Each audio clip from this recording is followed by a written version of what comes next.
You are now watching Surveillance. Donate or subscribe for more sick twists.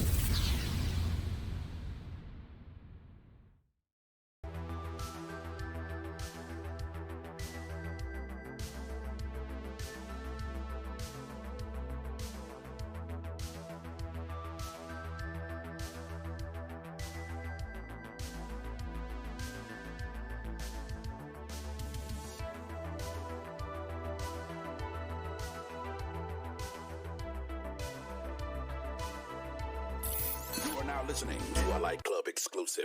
This is a world premiere. Now make some noise for two bad boys, the real Blazed and Surveillant. This is Light Dubs. And that's a big-ass twist. How's it going, everybody? Welcome back to another exciting episode here of Light Dubs. I'm here with Serv, Esfand, Canitnerd, and Mobywan, and we're here ready to talk about some Ret Reckoning. Extremely hyped. Season 3 is a great time for Ret Reckoning. How's everybody doing tonight? Serv, how you doing, man? I'm good, dude. I'm good. It's been really hitting the reps in the arena this week, you know. So and I'm seeing. Oh, okay. All right. We're God, I hope chat can hear us now. I really hope. Can you guys hear us now? Please tell me you guys can hear us. I'm watching an ad now because you restarted. You gotta get that Twitch Turbo. Yeah, okay, S-Man, you gotta help me out with that after that, man. All right, honestly, I seriously apologize to everybody here. I mean, I hate Comcast. I don't know what else to say. Oh, Dude, man. honestly, here's the thing. I've been having so many tech issues over the last month. I think I'm just cursed. I think I got on your podcast and immediately just crashed your stream. I think that's what happened. Right when it started, it was just Oh man. Okay, well we're not gonna blame that on you. Don't worry. I think we're just gonna blame it on. We'll just blame it on Comcast. That's fine, man. Don't worry. Where were we? I think I was asking Serv how he's doing, and then he started roboting, and that was it. Mm-hmm. Okay, so Serv, how you doing, man? I'm good. I'm just making sure my audio is good now, but I think it is. I think everybody can be able to hear it now. Yeah. I apologize, like profusely. Oh, dude, it happens, man. It's not your fault. It happens. But we'll just have, when we do the VOD, we'll just have to splice together the intro and the after the disconnect, but it's no biggie. But yeah, I mean, I don't know. I've been putting in reps in the arena, doing twos with my Shaman finally. I've been focusing kind of on threes this season, but we finally got around to doing twos, and honestly, I feel way stronger in twos, so it's been good. We hit 2K yesterday and hoping to go a little further. You know what's funny is I always thought twos was our worst bracket. Like always. Me Back too. in the day, everything. Me too.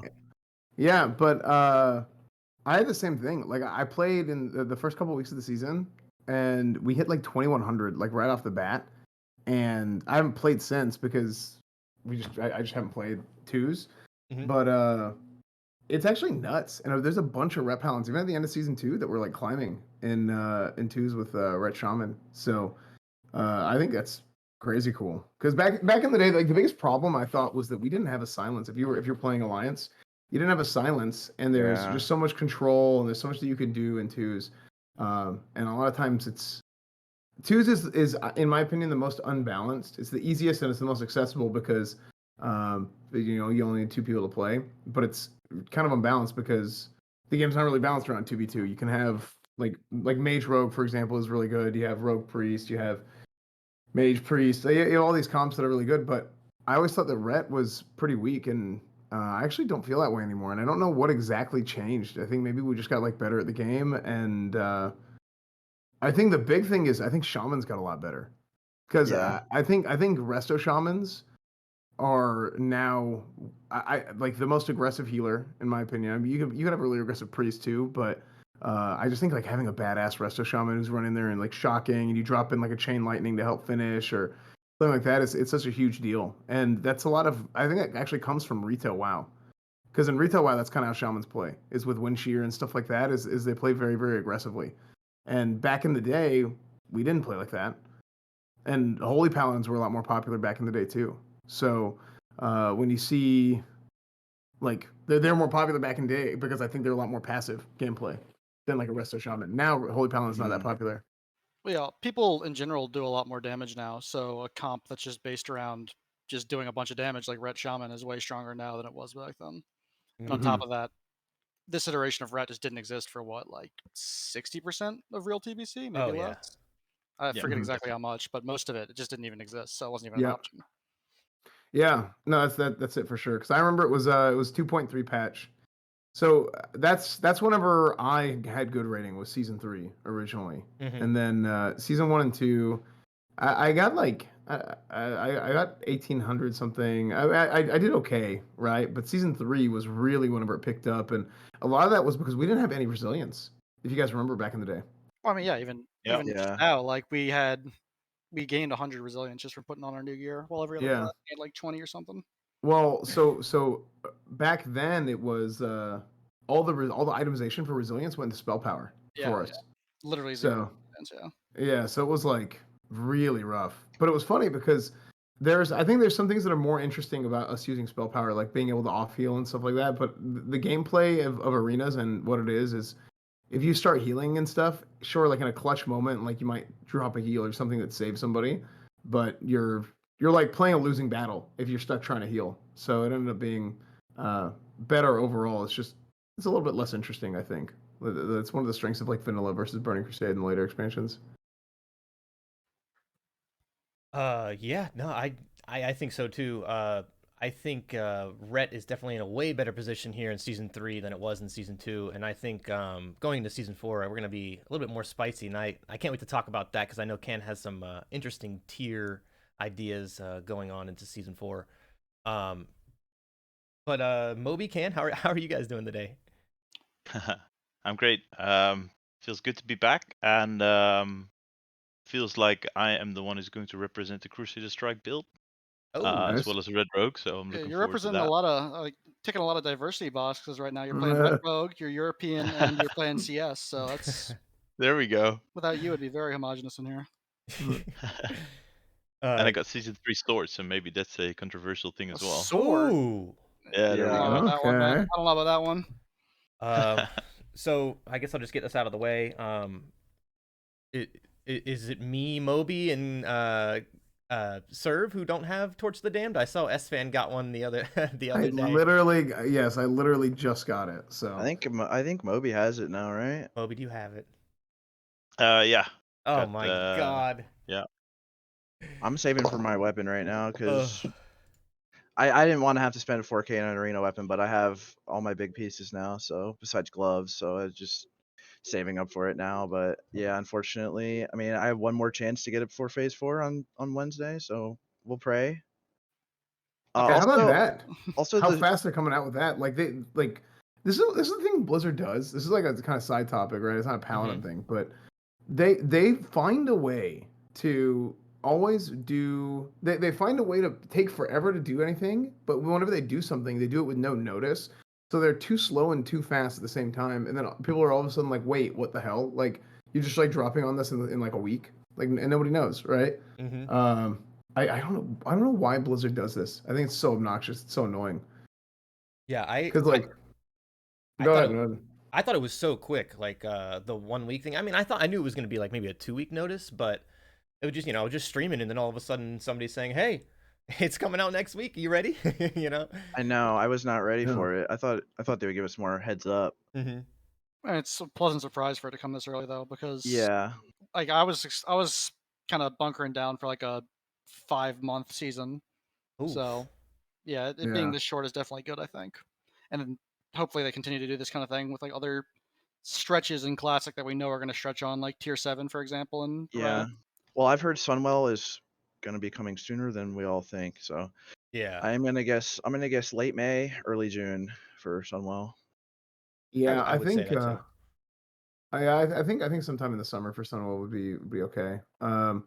I do think Wrath probably needs to come out and at the latest early next year. But I I think Wrath should think be like it'll probably be November-ish. sooner than that. Yeah, I I hope. think it should be around November.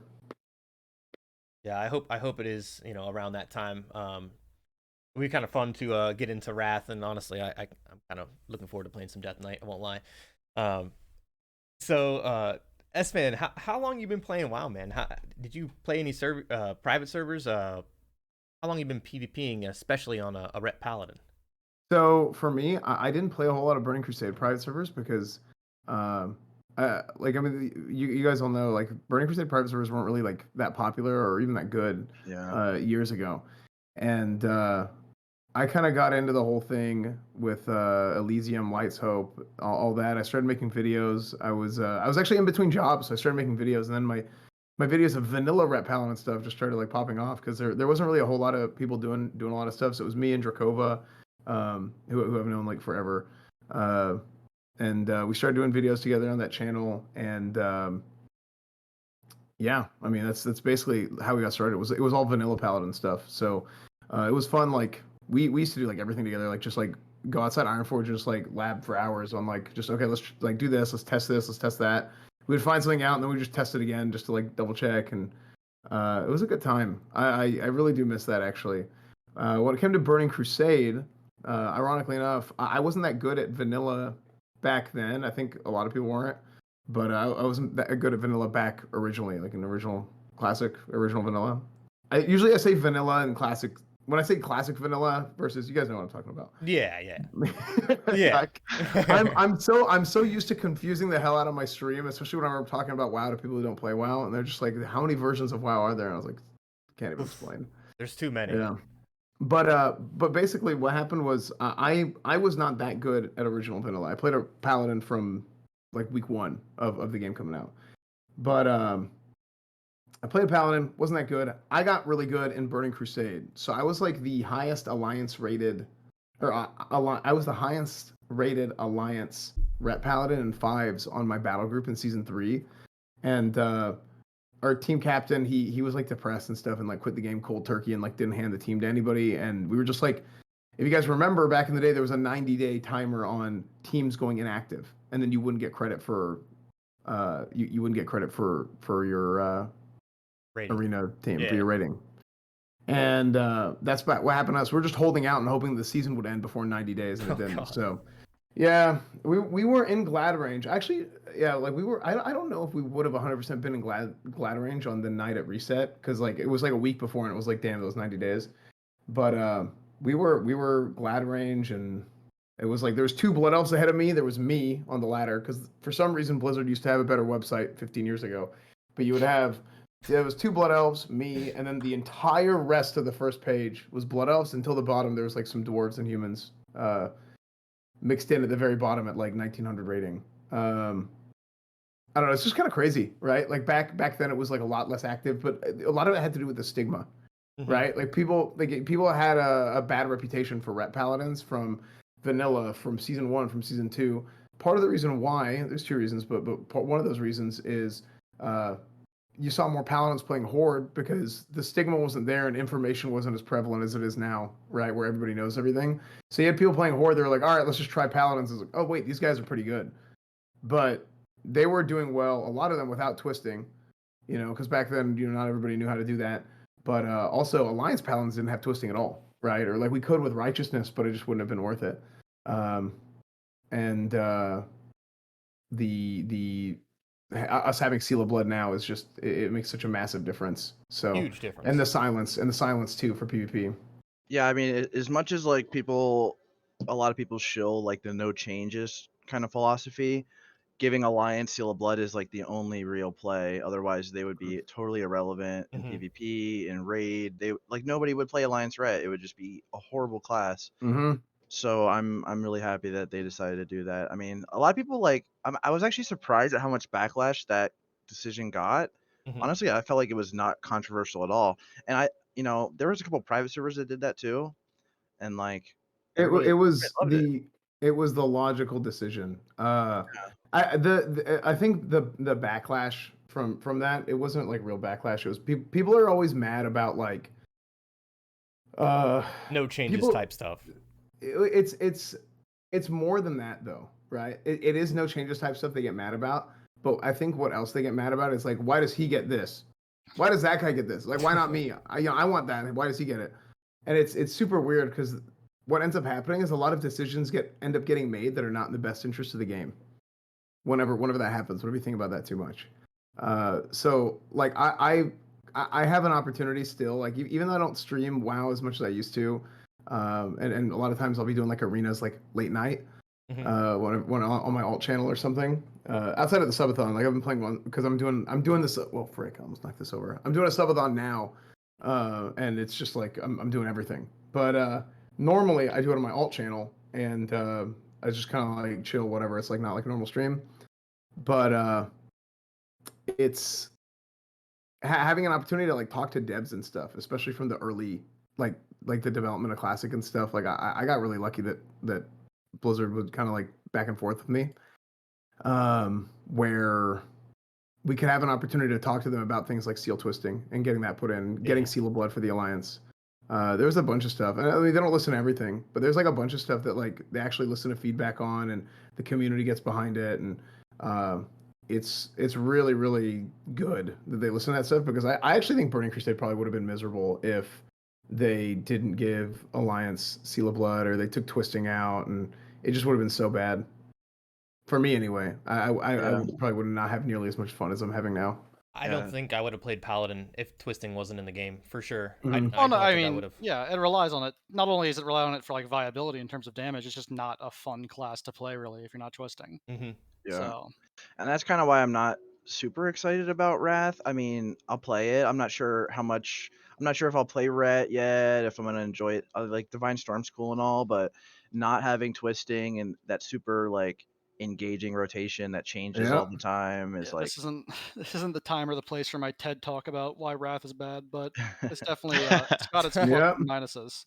That's funny. I quit an original Wrath too at the beginning. Because I didn't like how Paladin played. I Yeah. know it was stronger, but it wasn't nearly as fun. I had way more fun playing Paladin in Burning Crusade than I did in Wrath. And I'll probably play Wrath, and I'll get to experience it and all this stuff. But originally I quit. I got to level 75 and quit. So I'll probably still play it and do all that. And then once I'm done with Wrath, I'll probably be done with. I mean, maybe. I don't know. Who I don't knows? know, man. 10-man heroic. 10-man heroic rating's a lot of fun. Yeah, we'll see what happens. So just to, I guess, kind of mention this, the stream is hanging a little bit there. Like the audio is fine, but the video every little, every now and then it like hangs for a couple seconds. So sorry about that. There's really nothing we can do about it. It's kind of just on Comcast. So Yeah. hopefully it just gets better. I just figured I'd mention that. Like we are aware of it. We're hoping that it gets better, but just nothing we can do about it. But good thing that the audio is fine though. So Yeah, I do apologize for that, guys. My internet was perfectly fine right before the stream started. I don't know what it is, and I am moving here in a couple months, so that should be good.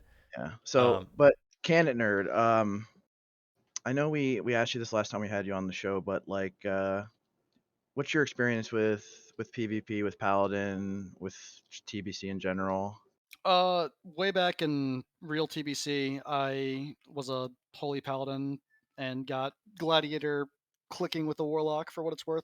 Nice. I was enslaved to playing warlock Insane. paladin, Nice. and I've sworn never to do something that miserable ever again. And other than that, I mean, I played some TBC private servers, but I didn't really PvP on them because back then there wasn't much of a scene like there was on Endless and stuff like that. Mm-hmm. And then Arena never really grabbed me outside of doing the bare minimum to get my dragon slaying gear So outside of TBC.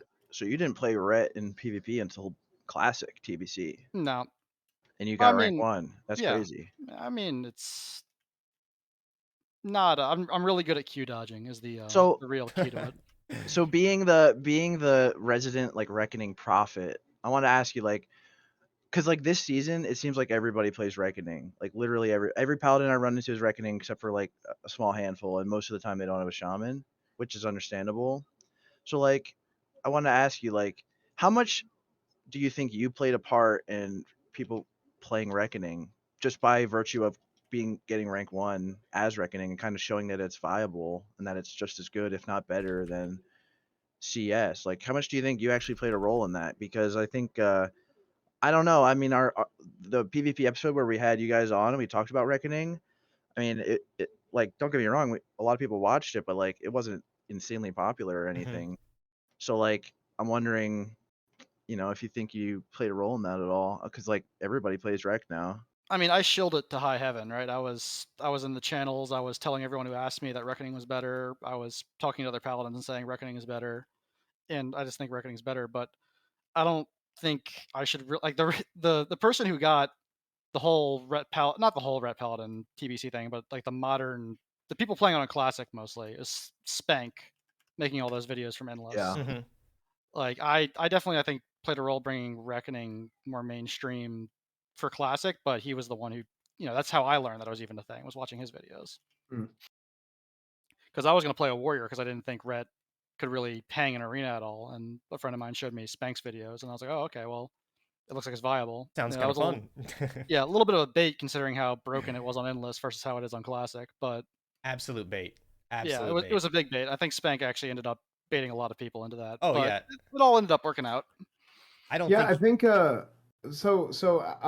trying to remember. Those are the so on Endless did Blessing of Sacrifice proc Reckoning? No, it wasn't that bad. The two big things that I know of, at least, I didn't play Endless, right? But the two big things that I've like seen comparing videos and talking to people was that you could two-way twist, which Yep. meant like Right, you could that's more huge. easily utilize every Reckoning proc, and it's just more damage. Mhm.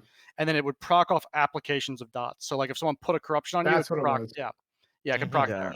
But there was also There something was something with else. judgment, right? Judgment. Yeah. If you judged command, you could still proc the seal of command on that judge and proc a Wind Fury off of it. It was Yep. crazy. Yep.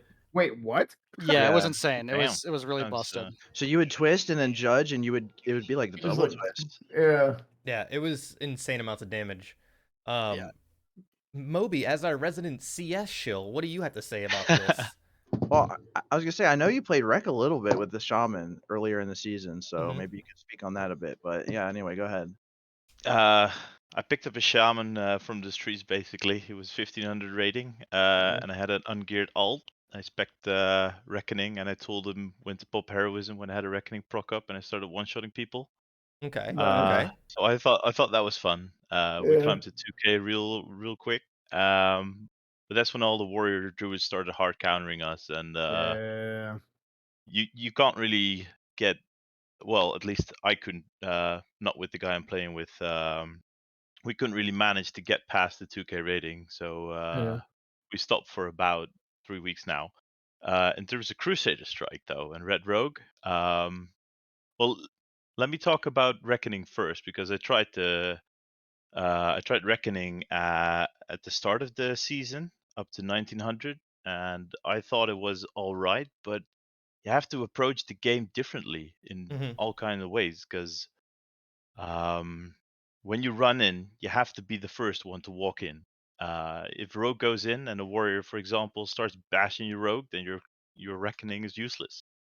Um, i- Incredibly obnoxious to be Reckoning when you have a warrior hamstring the hell out of you and Yep. you don't get a single Reckoning proc with the druid right in front of you. We tried it at 2300. We dropped 120, 150 rating, I think, with Reckoning. Oh. Went back to Crusader Strike and absolutely loved it. It just gives me so much more control of my damage Mhm. output. And Yeah. I saw a couple of Russian guys, alliance players, who played extremely passive with Reckoning, and they went to 2400. So it is possible. But we have this really aggressive playstyle as Red Rogue with perception, and we're still learning. We're now working on resetting everything with blinds on the kill target, Mhm. and yeah, this is our way to go now. So no Reckoning Mhm. for us. So when you Crusader said Strike this. the Russians who used Reckoning, are they running Ret Rogue as well? Yeah, there's a horde Red Rogue who were rank 1 two Okay. days ago. It's the 2700 rating in twos. Holy shit. There's an alliance team at 2450 as well. They climbed a little bit. And the alliance players are playing Reckoning. At least I saw from Calamira's stream. Mhm. Yeah. So I guess Or I guess you accent, yeah. think that for Ret Rogue, you feel CS is better, which I think I would probably agree with. But for Ret Sham, I would guess that you would say it's like equal or maybe even a little better. Uh, Or still unsure? Jury's still out? no. I really liked playing together with the shaman and telling him when to pop his heroism. For example, starting a rogue and just smashing him from 100 to 20. He gets healed from 20 to 100, and then you smash him from 100 to 0. Yeah. That's just incredibly fun. So I think with the shaman, especially if you're starting shaman red, then pick reckoning and get used to Yeah. spamming in your shaman and give him freedom and coordinating everything. Yeah, definitely.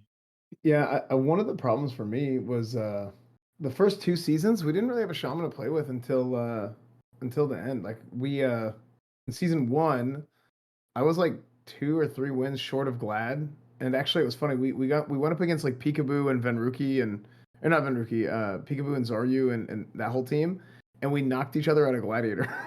Like we beat them like 3 times in a row, and then they beat us, and then we ended up knocking each other out of Gladiator. But I didn't have a shaman, and I do think the strength of Reckoning it really shows with a shaman because you can obviously you can seal twist Reckoning into a win for your proc. It's disgusting, right? Um, and in season 1, I split. I still split. Sometimes I play Crusader Strike, sometimes I play Reckoning, but I split a lot more in season 1 without having a shaman. But whenever we made that push at the end of the season, or really it was the last week of the season that we even put that team together because I was trying to get Glad, and I switched to Reckoning, and I thought it was way better because I had so many open globals. The damage, the consistency of the damage hurts not having Crusader Strike if you're not getting hit or whatever. But having so many open globals, and in that comp, I think we played priest, druid, mage, rogue, and then myself, Ret. And just having the ability to have open globals and just spam cleanse the whole time and be able to control a little bit more and kind of play like a pure support role. And if I happen to get a reckoning proc, be able to go in on somebody was kind of nice. For sure. I think once you get that dopamine hit of one-shotting somebody for the first time, it's really hard to go back. It's like, it's so addicting. Like, oh, I just took this guy from 100 to 0 in a single swing. How can you top that? Like, Yeah, I always found the hardest part about Crusader Strike spec was, dispelling. Like I'm just constantly in a global with Crusader Strike spec, it Well, seems. I honestly don't know how many globals you actually like end up opening up because you are, you're not Crusader striking, but you're twisting every you're swing twisting instead. exactly. But Yeah. I think it is like it's more of a mental thing of like I'm not watching a Crusader Strike cooldown. I'm not trying to Yeah. line up a Crusader Strike to land at the same time as something else. I'm just doing my twisting, which is kind of muscle memory at this point, and I spamming think spells. that's Also, something that the mana from Yeah, Crusader Strike the is mana's really high. yeah, the mana's a Yeah, big true. part of it, I think. Yeah.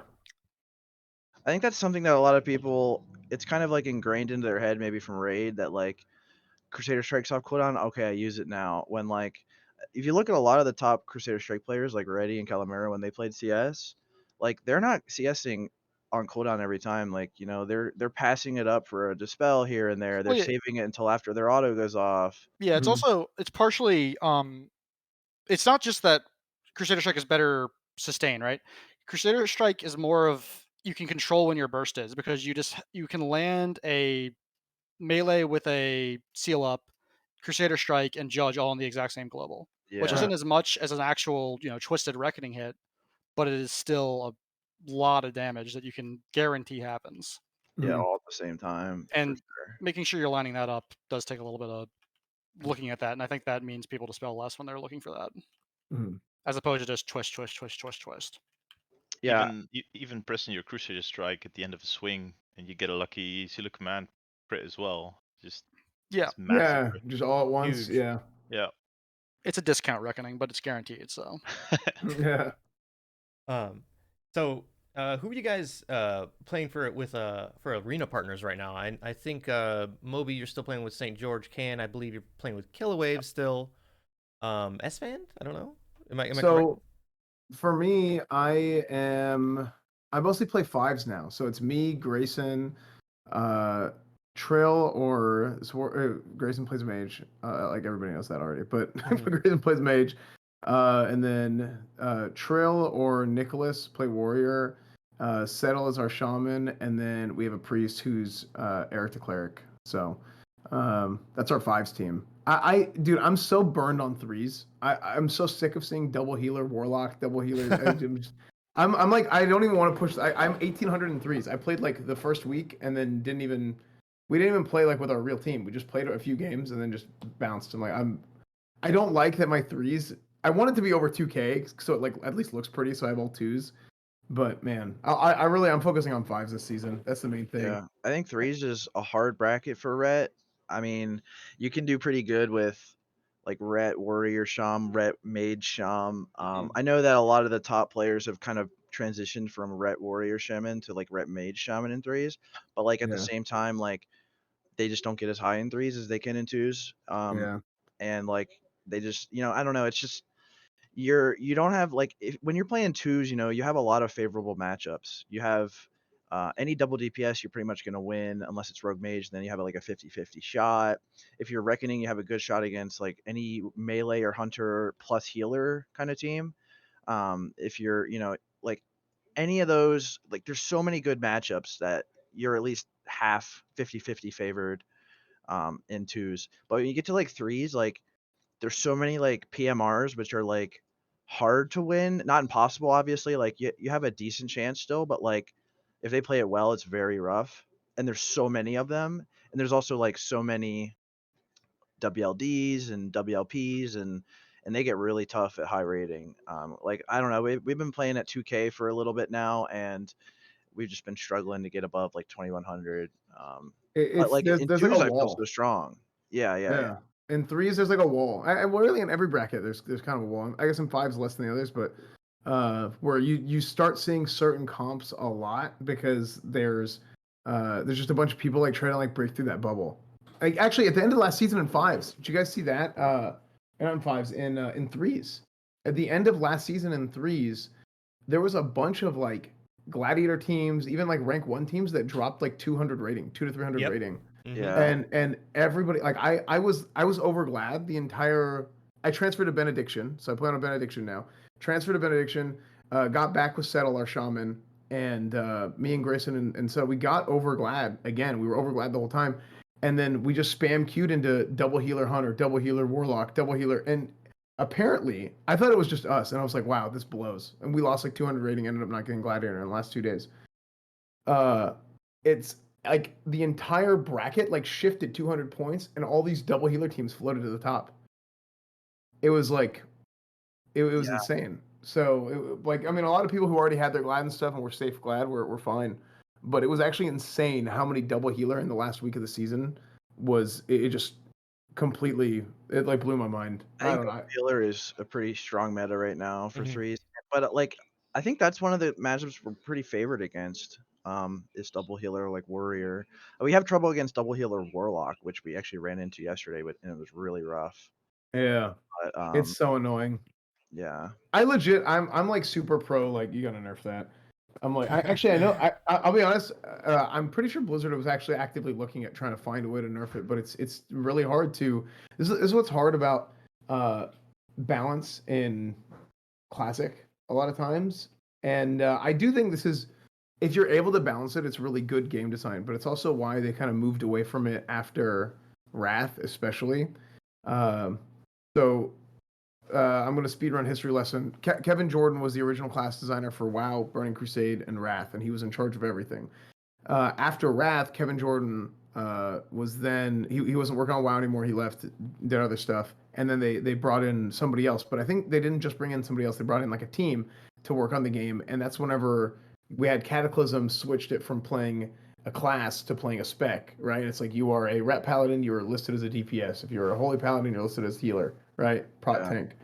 Um, the thing that makes that easy, it's easier to balance your class when you think of your class as a damage dealer, or when you think of your class as a healer, as opposed to, okay, well, this is the whole of what a paladin is.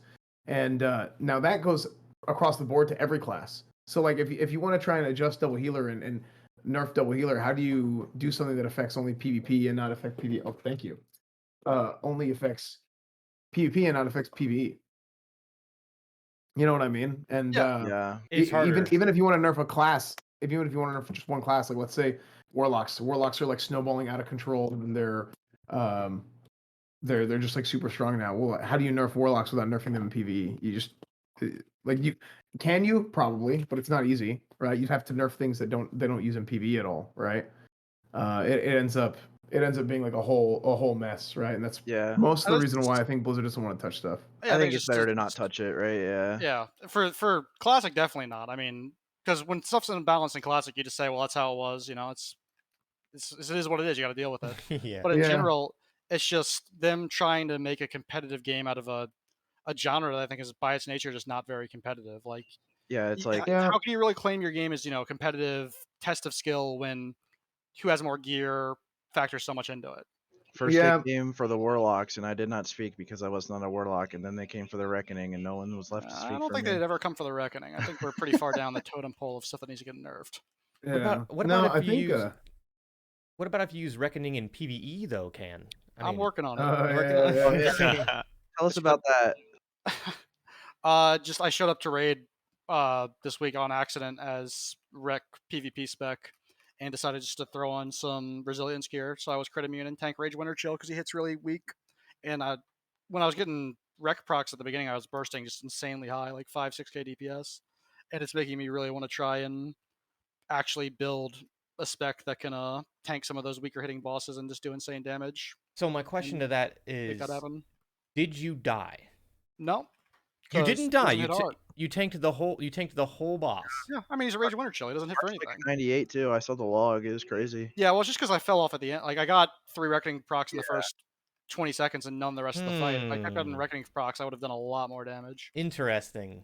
I thought about that when I got fell raged on Blood Boil. I was like, it would be great if I had reckoning right now. Yeah. Yeah, I think like if you can find a way to make it work, I think that'll be really funny. It's so annoying to me how the fires like in Orgrimmar, right? Like the random bonfires, you'll run past them and get hit by fire and it'll proc reckoning. But nothing in raid will do that. If there were just like little fire, little braziers somewhere in a raid you could stand on and get reckoning procs, I'd be having so much fun. Yeah.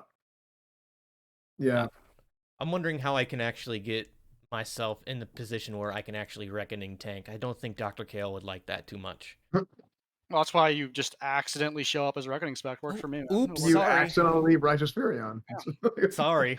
Yeah. Clicked off salve, So, moving into Wrath of the Lich King, what do you guys have for your plans and stuff like that? Are you going to play Ret in Wrath? You can play PvE, PvP? How do you feel about the, no twisting? How do you feel about gaining Divine Storm? Let's start with Esfand. I think no twisting is actually going to be like a huge I think it's going to be like a massive thing that makes the game less fun for me. Because I love seal twisting. Divine Storm was cool. Like I remember back in the day whenever Divine Storm was added and Wrath pre-patch was a lot of fun. But I think compared to having Seal of Blood now and being able to seal twist now, because I didn't have that. I don't see how we'll be able to I don't know. I don't see it being as fun, but we'll see. I mean, having more AoE damage and being able to do more like cleave stuff in PvP is also fun, right? Like because that's one of the things that I had to get used to. So I started playing retail arenas in Legion.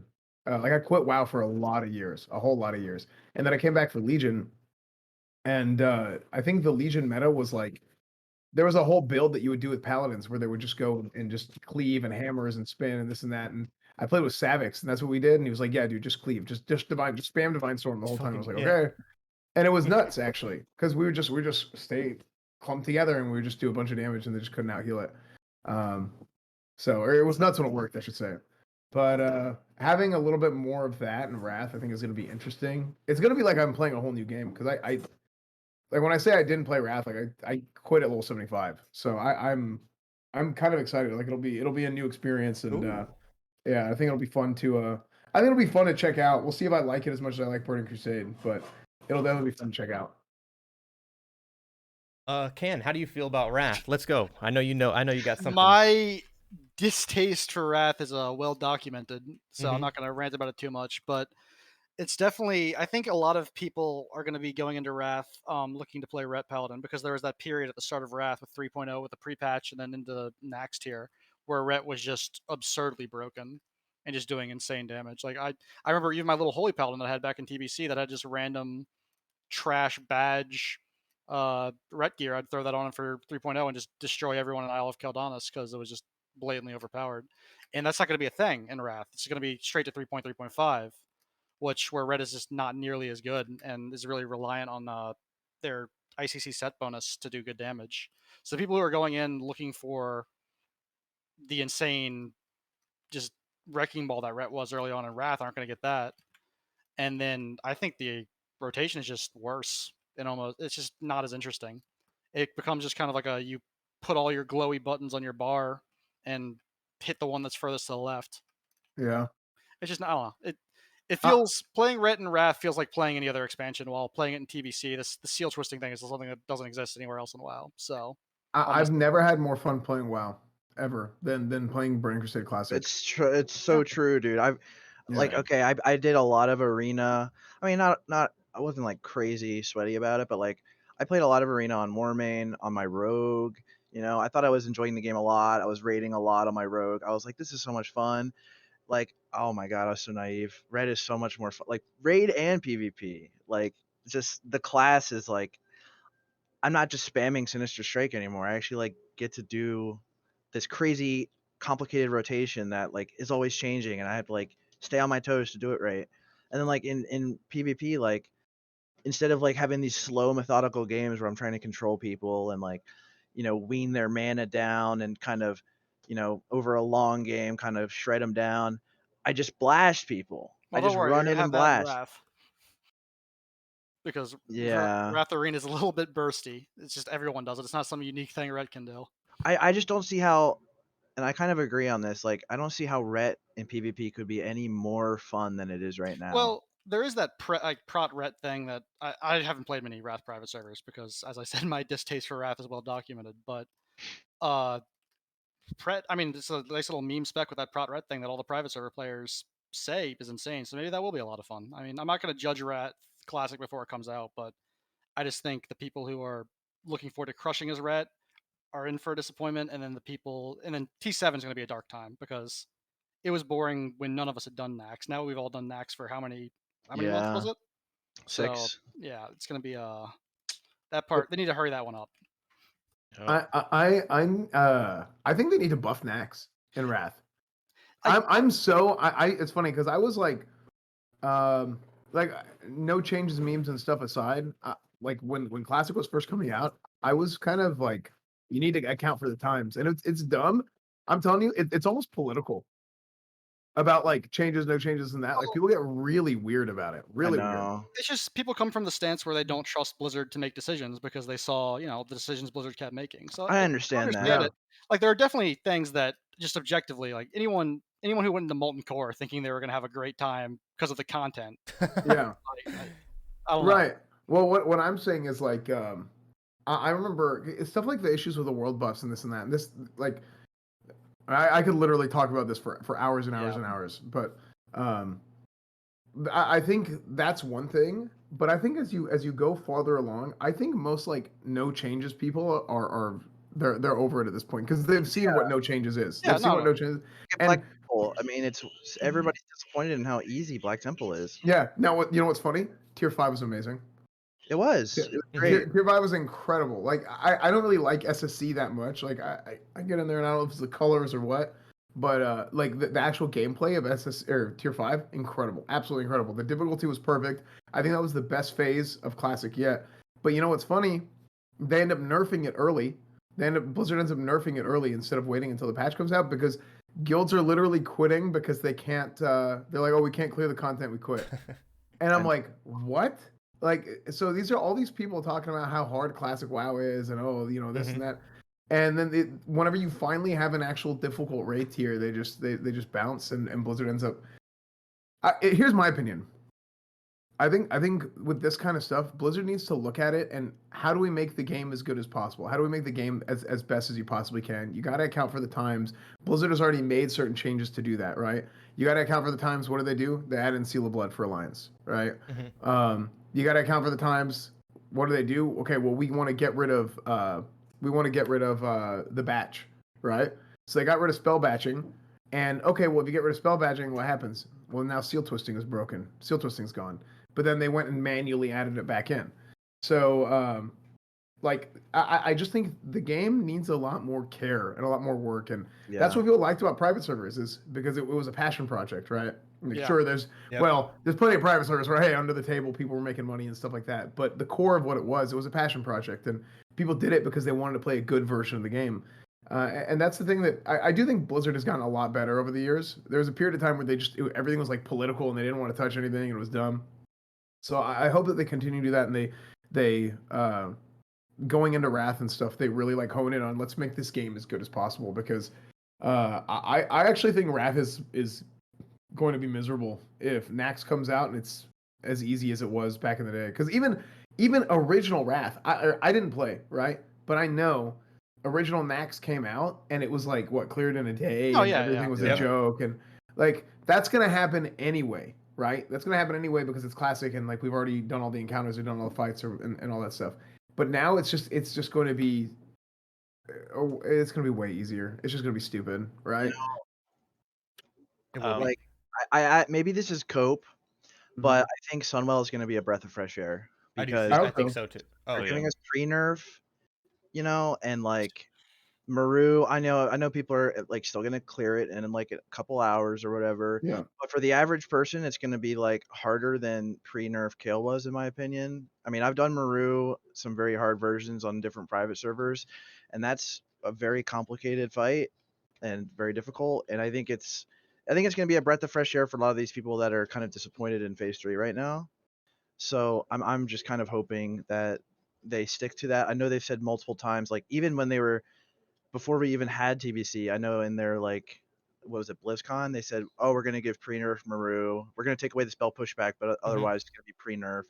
And like I hope they stick to that because the first couple bosses are gonna be like the DPS check for Brutalis is gonna be easy to get past, but like I still think the last 3 bosses, is going to be like really tough for a lot of average guilds, and I think that's a good thing for the game. I think it's actually I think this maybe is controversial, but I think if when you have bosses that are guild killers, like I think it's actually good for the game Mhm. overall.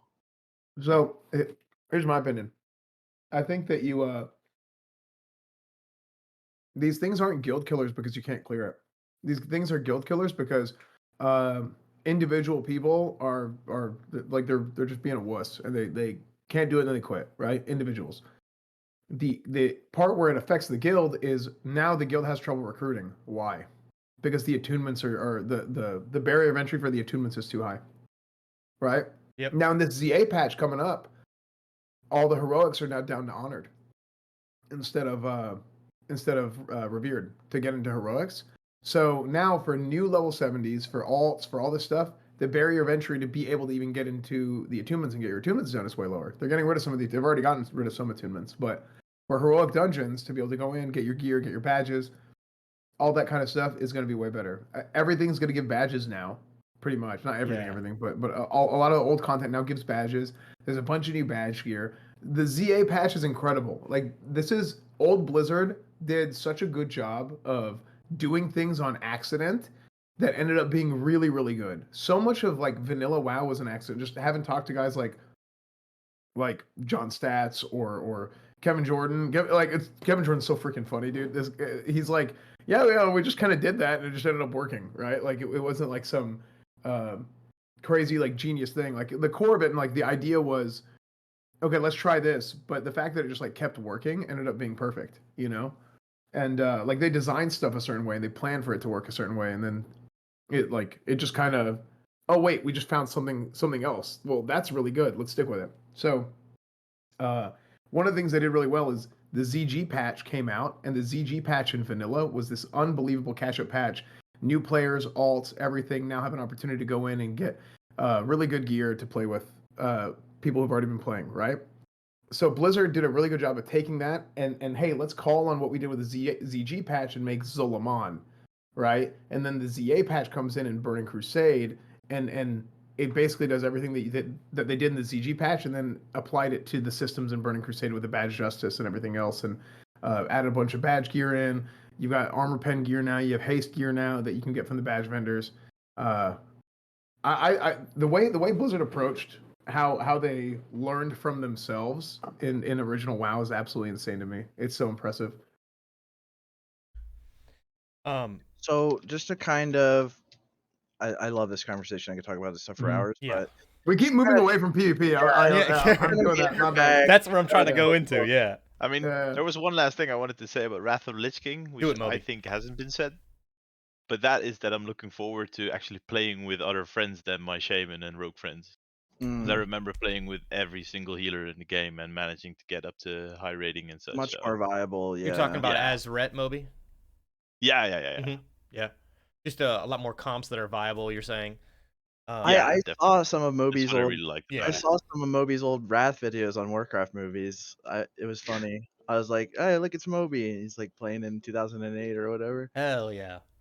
But yeah. So Nice. to kind of bring it back to PvP. I mean, we already kind of talked about a lot of the differences between like Reck and CS. I mean, obviously, like Reck is a huge like damage gain, and it kind of punishes people for peeling you, or just attacking you in general. But I think something we haven't really talked about a whole lot is the Divine Shield talent, and I think that's kind of the star of the show when it comes to Reck. You know, like it gets rid of that attack speed penalty on Divine Shield, gives you 6% stamina, which is good too, and also shortens the cooldown. So like, I mean, in the like when you're going up against certain comps, right? Like warrior druid, right? Like you're on a druid, you're kicking his ass. You get a big fat twist on him. The warrior intercepts you, disarms you, whatever. Procs reckoning.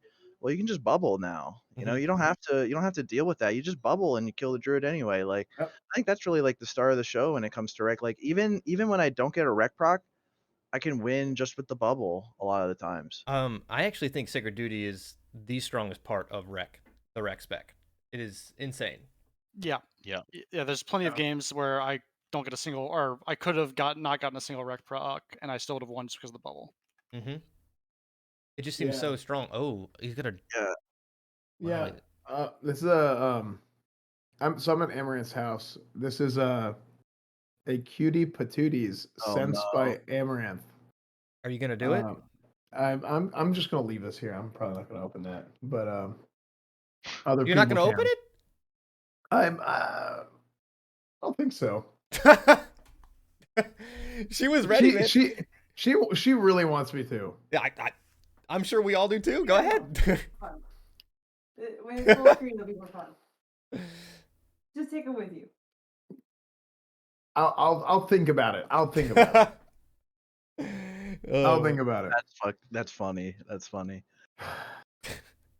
Well, sorry, I didn't mean to derail the conversation, but you're good. no, Sacred Duty. So anyway, Sacred Duty. I think Sacred Duty is sick. It turns your Divine Shield into a DPS cooldown. You know. Yeah. And that's the I think that's the thing. It changes those 2 talent points. Now change the entire gameplay potential that you have. So I love it. I agree. My warrior still yells at me all the time to pop wings, and I'm like, I don't want to pop wings. I want to bubble and lust. Like, I feel like it's almost universally better for me to just bubble than it is for me to pop wings. Like, maybe if I get a Reck proc and I'm like right about to twist, it would be better to pop wings in some scenarios. But like most of the time when I pop wings, I'm just getting CC'd until wings are gone, or they're just getting taken away immediately by a dispel. Yeah. It's funny. So I have the problem of like sometimes I wings too much on accident. Not on accident, but like I have that same sort of inclination of like the wings is more Fun. It's almost like it's cooler, it's more fun. It's more it's also more reliable in terms of getting the consistent damage out, kind of like Crusader Strike, but it has a lot of downsides. You can get dispelled, like you said, and then having your forbearance. I think I had a clip that I sent you where I end up like popping wings just because I was like, I pop wings a lot of times to finish is what I do. Like if I'm in an arena match and if I'm in an arena match and I'm like, okay, we can kill this guy right now, and I'm like, if I'm willing to take the gamble, I usually pop wings then, like on like a last hit. So it's different in like PvE, right? Like you want to have as much wings uptime as possible. So let's say a fight lasts like 3 minutes and 20 seconds. You want to, or actually no, let's say a fight lasts exactly 3 minutes. then you would want to like wings right at the beginning and then wings right at the end, and then you have the maximum amount of uptime that you can have. Yeah. But I feel like in PvP, there's so much time where like you're getting kited and you have to move. Like yes, of course, like you want as much uptime as possible, but it's not about like having that DPS. It's about like certain breakpoints, right? Like if you can kill a guy, it immediately makes the game easier. Yeah, You know? I use wings under the assumption that I'm gonna get the one hit, right? Like I hit the Swifty Yeah, guy yeah. with a twist and pop wings, and I assume that one hit's gonna go off and nothing else. It's gonna get It's, purged or I'm gonna get Mhm. CC'd. So you Yep. just YOLO play to one shot them with the wings click, and if it doesn't happen, you shouldn't have hit wings. as my Yeah. friend, as my good friend Frigg would say, it's the Swifty. It's you're Yeah, popping the exactly. Swifty. Yeah. Mine's called Swifty. That is the name of the macro. Nice. Mhm. So yeah, I mean so yeah, Sacred Duty's lit, and I think it really helps you like not get peeled off and prevented from like you can make an opportunity out of so many more kill windows. Like, you know, maybe you don't have Hodge or Repent, but like you get a lucky twist on that guy and you just get him to half. Well, okay, now I can just bubble a disarm or bubble a cyclone or whatever and just go ham. So I think it's yeah, like you guys have said, it's probably the star of the show. But what I wanted to ask you guys is, I know we already talked a little bit about like why Reck is so popular now, and it's kind of just I don't know if anybody can really say for sure. I think Canitnerd obviously had a part in that, and like so Mhm. many more Rets are PvPing now, and playing Reck specifically. I wanted to ask you about. I know a lot of the rank 1 players have been kind of reluctant to come around to Reck. Like Reddy is probably the highest rated Red of all time, and he's been playing for like 15 years as CS. So I don't blame him for being like favored towards CS. Although I did see him playing Reck recently, and I know Calamera is kind of starting to come around to Reck. So I guess I wanted to ask, like, at the very highest level, do you think that Reck or CS like edges one or the other out? Do you think that it's a little bit different at that highest level, where maybe the games go a little longer and you have to deal with mana more, and so CS might be a little bit weaker on that regard, or do you think it's just that like these people have been playing CS for so long that they're kind of like hesitant to give it up? I think that's a big Moby question. um, honestly, I can only imagine that in certain matchup you basically facepalm. You're like, oh, I wish I was Crusader Strike for this matchup. For example, you run into a Warlock and you're just like, ah, shit. Well, I'm not wishing for Yeah. Crusader Strike. I'm wishing I was dead when I queue into the Warlock. Surely. Fair. But like a Warlock game, you probably lose a Warlock game no matter what, right? I mean, most of the time, unless it's like Warlock Priest when you have a better chance. But like Warlock Druid, it doesn't really matter what spec you are. You're probably just gonna lose anyway, right? I mean, that's the way I think about it. I'd say, yeah, CS takes That's you. how it feels. Well. CS takes you to like a 15% instead of a 10% chance to beat comps like that, right? Yeah. I think the right. bigger thing for people like Reddy is like a lot of your strats against comps that you've been, especially in his case, been doing for years and years and years, and with how long he's played, are based entirely around your spec. Mhm. Like the way I handle fighting Priest Rogue, for example, is entirely reliant on Sacred Duty. If I didn't have Sacred Duty, I'd have to come up with an entire new way to approach the matchup. So if I'm playing CS, why would I just swap when I know I can do well as CS? Yeah. No, I've split a lot of times too. Like where sometimes I'll play CS, sometimes I'll play Reckoning. But I've noticed myself playing a lot more Reckoning recently. It is nice having Crusader Strike and just having the ability to control like when you want to get a little bit of bonus damage out.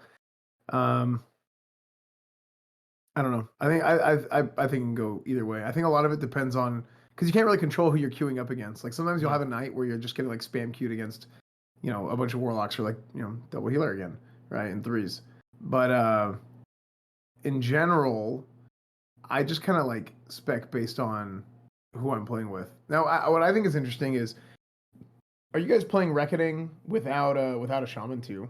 Because I No. didn't Mm-mm. fives, and I think that was fine. That on that in season 1, I think it So was fine. this is kind of my raid oriented brain, but like we know from raiding that Wind Fury significantly increases your chance for a twist to be successful because if the command doesn't proc on the melee, it can proc on the Wind Fury. Right. And I think that with how much you're twisting as Reck, you're sacrificing like a lot of damage on average, and like your twist is just like 8% less likely to go off, which is a big deal when you're trying to secure a kill if you don't have that Wind Fury. So I think if you don't have a Shaman, honestly, you probably just play CS. I mean, I haven't seen a whole lot of comps that play without a Shaman besides like Ret Rogue. Yeah. And maybe like I think there's a comp like Ret Hunter Resto Druid. But Yeah. I think if you're not playing with a Shaman, it's really hard to justify Reck on that basis, because like your twists are just a lot more likely to just not go off. Yeah. Yeah, I can't remember what we played in 3 season 1. I think we went, or I know what we played. I can't remember what rating we got to, but it was me, Grayson, and Eric. And Eric had never actually PvP'd at all in WoW before Burning Crusade. Like Eric is he's one of Grayson's guys, and like Grayson kind of was like kind of he just always plays Grayson. And I think we got to like 21 or 22 without a Shaman in 3s. I can't remember how far we got in 3s, but it definitely getting a chance to play with a Shaman is like a night and day difference. Mm-hmm. It's just it's so dumb. And I played some Reckoning, but I played a lot of Crusader Strike. I almost said Counter Strike. What the hell? I played a lot of Crusader Strike in that first season. But oddly enough, in 5s, I do think in 5s it's almost always better to go Reckoning, because there's so many more opportunities for you to step in and like cleanse somebody, and you just have a lot more mana and globals and stuff that you need to use to help out more people. And there's also more random damage that goes out in 5s. Mm-hmm. Like there's Yeah, some there's a random lot of like cross whirlwind buffers or and stuff cleave like or that, yeah. just something randomly hits you that a procs Reckoning. So I think Reckoning is almost always better in 5s. I actually, when I tried it last season when I was rank 1 duelist, I tried Reckoning for a little bit, and that's actually when we dropped out of Gladiator range. Oh, really? Yeah, and then I went back to Crusader Strike, and we slowly made our ways back up, but... I think what comp were you playing? Was this in 5s? Yeah, I was playing, we played Ret, Warrior, Mage, Disc Priest, Resto Shaman. A lot of fun. Like, that comp was a lot of fun, but... It's really good. I just seemed like I had a lot... It was easy for me to do damage when I was Crusader Strike, for sure. Yeah, dude, that's a lot. It's a really fun comp. I mean, I can see... well, I mean, the priest I was playing with at the time, he's like a god, right? So he was always like, just do damage, man. If I ask for you to dispel me, that's when you dispel me, you know? And it's like, okay, all right, I'll just do damage, you know?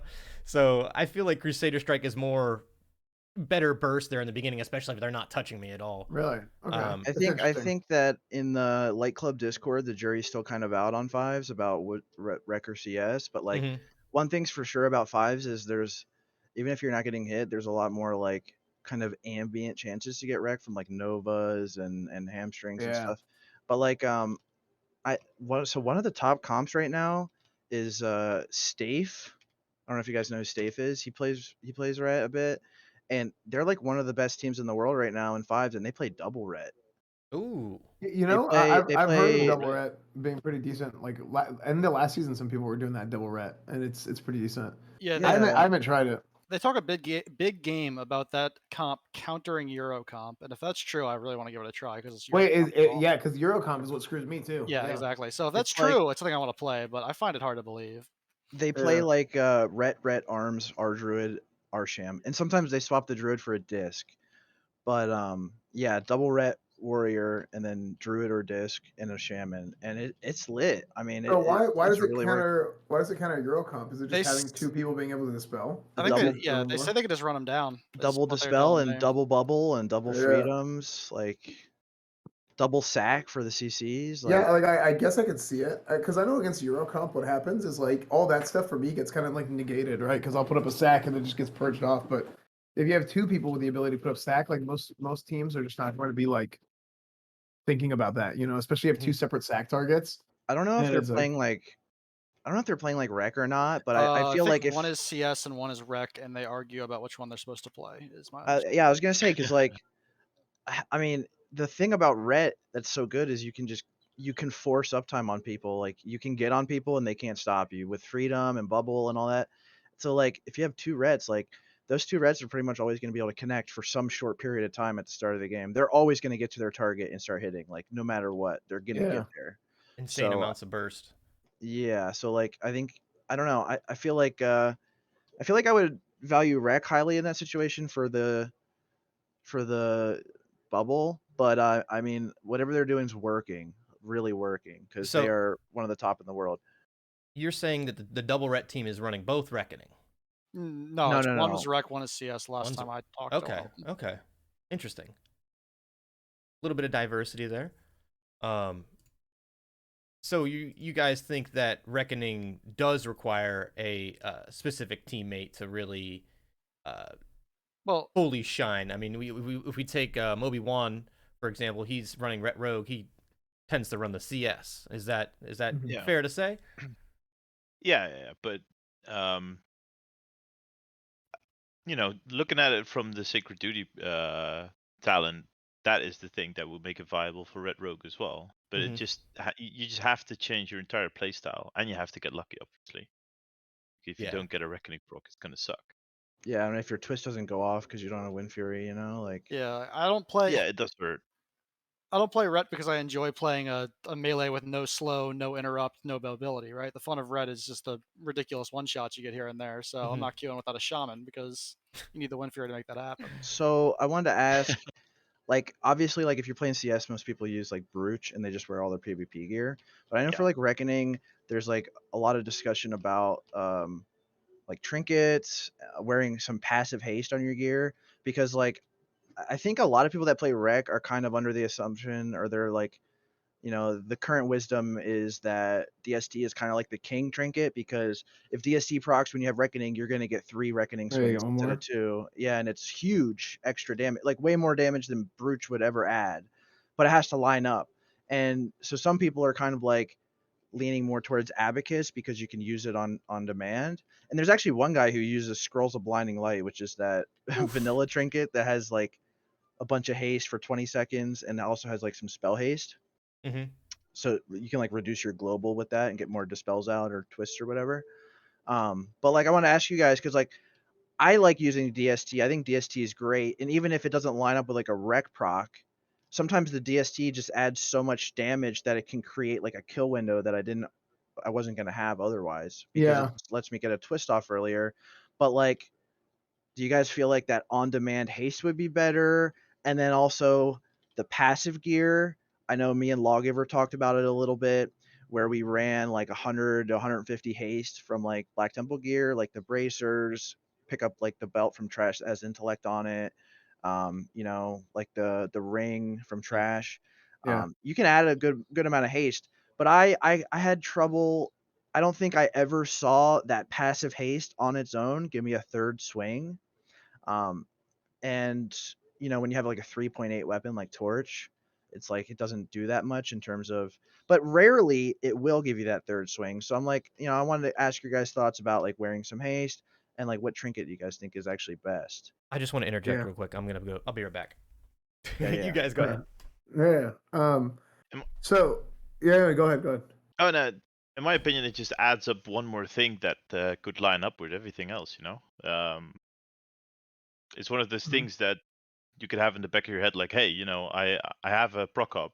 This is my window to do some pressure, and I think that is incredibly strong with Reckoning and everything that that adds up with terms of generating pressure. So yeah, I think so I actually tried this. I thought of using DST a little while ago in arenas, and I didn't really like it that much, but I didn't try it for that long because there was a lot of times where DST would proc, and then I'm not even in range to get a swing, and I got like frustrated while using it. So, because I thought the same thing that you're saying in theory, I'm like, well, what if it's up, then I get an extra swing. So, because that happens whenever I have heroism, right? So heroism happens, and then I get more reckoning swings in, and then I was like, well, this could be like a chance that I get this in. I think that like, 278 attack power that's a lot, right? That's a lot of bonus damage, especially if you use that and then you get like a twist, Seal of Blood, Wind Fury, command. That adds up to be quite a bit of damage from the Bloodlust Brooch. So I think having it having it in a way where you can like control it is probably a little bit better. Now, here's something else that I haven't tried. I think this is probably stupid. I think it's probably dumb. But there's Kiss of the Spider and Scrolls of Blinding Light Yeah. that from vanilla, and I thought, I was like, um, I wonder if these are worth even looking at, because I think it'll probably be dumb, and especially if you don't have anything else that it gives you during the time that it's not up. But it just might be a fun little thing to try out. But I highly doubt that it'll be like, why not just use a DST and just go for the random proc at that point, because you're getting some baseline attack power, you know? The thing that the way I think about DST is like it might not always line up. You can't always control it, but like you get like 4 or 5 DST procs for every like Abacus or Bruce use. Like every 2 minutes, you know, you've gotten 4 or 5 DST procs, and you can use your Abacus or Bruce like once. But I think if you're playing Reck, I would lean more towards like Abacus for the haste than I would for the Brooch, because it's gonna add more damage if you get the proc. So like when you bubble lust on somebody and you're gonna kill them with Reck, just like pop Abacus at the same time. But like, so I know there's one guy specifically who uses Scrolls of Blinding Light, and he's like super adamant about it being the best because it has Really? that spell haste, which Yeah. lets you can like dispel and twist in the same auto.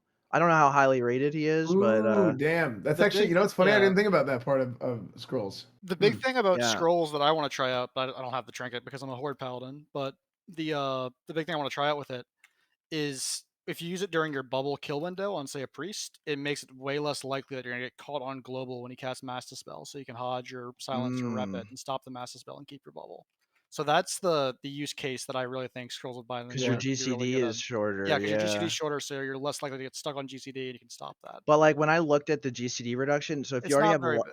it's not very big if you have lust up already. If you don't have lust up already, it is huge actually.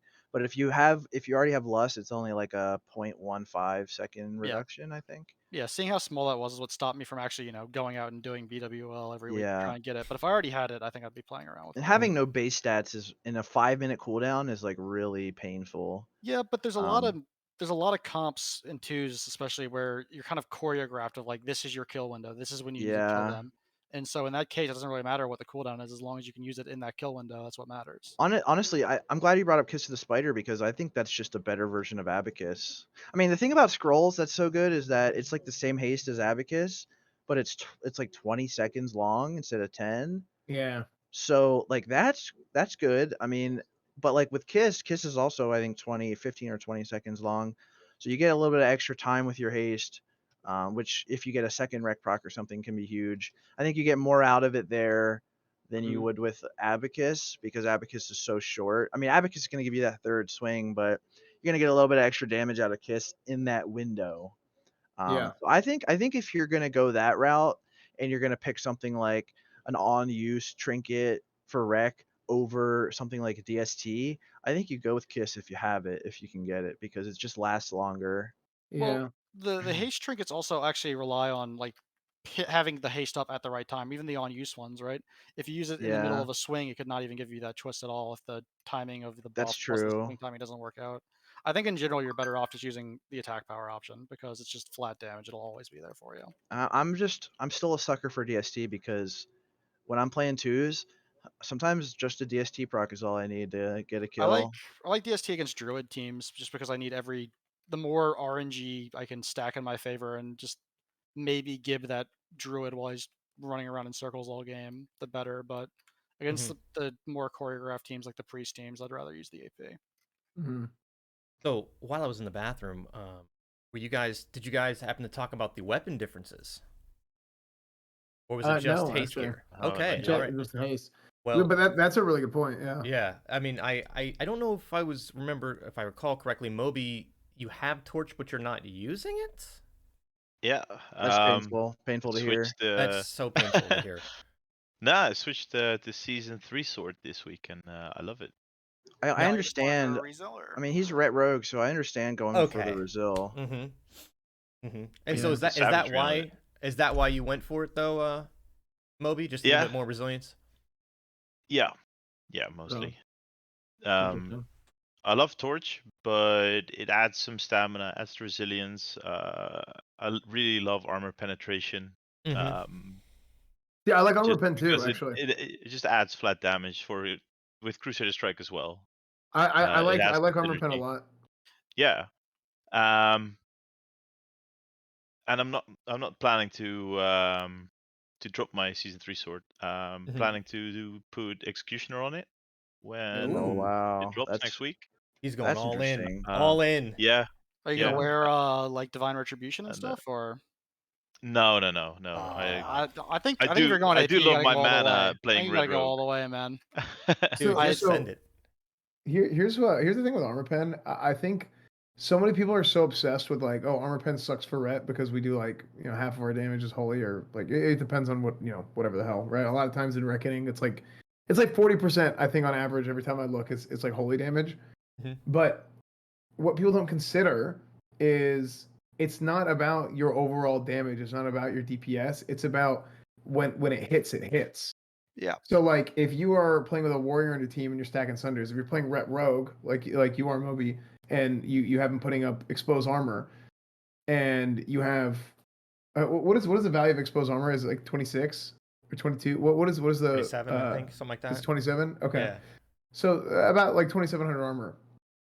You have a I think priests with inner fire have like low 4K. Like it's like about 4,000 armor. I'm pretty sure with inner fire up. So if now you have exposed armor up, and then you have just a little bit of armor pen here and there, you have an executioner proc go off. You can do almost true damage with your Wind Fury, Mhm. right? With your Crusader Strike, you're doing almost true damage now. So if you're Crusader Strike spec, I think that's so big. Even as Yeah. Reckoning spec, I mean, having those two big, just fat white hits, just boom, boom. Imagine you got a Seal Twisted, 3 stacks Vengeance, Seal Twist, Wind Fury proc. It's just like boom, boom, boom, and all of a sudden you're getting like two like 3,000, almost 4,000 damage white hits. Like it's very reasonable. It's totally not out of the realm of possibility to just see these massive I chunks mean, going to somebody. I can see it for like in Moby's perspective. I can see it working for him and being a good play. But for like me personally, playing with a shaman, playing Reck, like so much of my damage is just going right through their armor and just ignoring it already, that I feel like I can't justify armor pen. And like I'm not gonna give up my Cloak of Darkness with its insane blue socket that helps Yeah, my gemming situation so much for like a Dory's Embrace, yeah. because like, and maybe this is my raid oriented brain speaking, but like it's just less damage. I think you'd be, at least from a I rec don't think. perspective, I think you're doing more if you stack like strength or something. Yeah, I don't think it's worth if you don't have a rogue or a shaman with, or a rogue or a warrior with you. Sorry. If the priest is purged, right, so he has no inner fire, you can actually get a set with executioner that will reduce him to like 50ish armor. I think is the math I did with when he's wearing full season 3 gear. Yeah, if it adds up all the way, Yeah, and, so you can almost get true damage, and that's I'm disgusting. gonna Yeah. mess around with the set like that late season when I know I'm queuing into priest. I think because I think Yeah. it could actually be a Yeah, see, like lot that would be damage. worth. Yeah, because I- I still have you know what I have? I still have my Swarm badge guard? of the Swarm Guard, Yeah. and Woo. I didn't Oh, get buddy. I didn't get my torch until this week, but I did get the cleaver off of is it Tehran Gorefiend? Whatever the hell it's called, Soul Cleaver. I don't even remember the name. Yeah. But 350 armor pen from that. Stack that with a full stack badge of the Swarm Guard, which just like immediately goes to 6 stacks. Yeah, and Um, executioner's what, 800? Yeah. So without Executioner, I went Soul Cleaver, Badge of the Swarm Guard with our warrior. We were playing with Trill or Nicholas.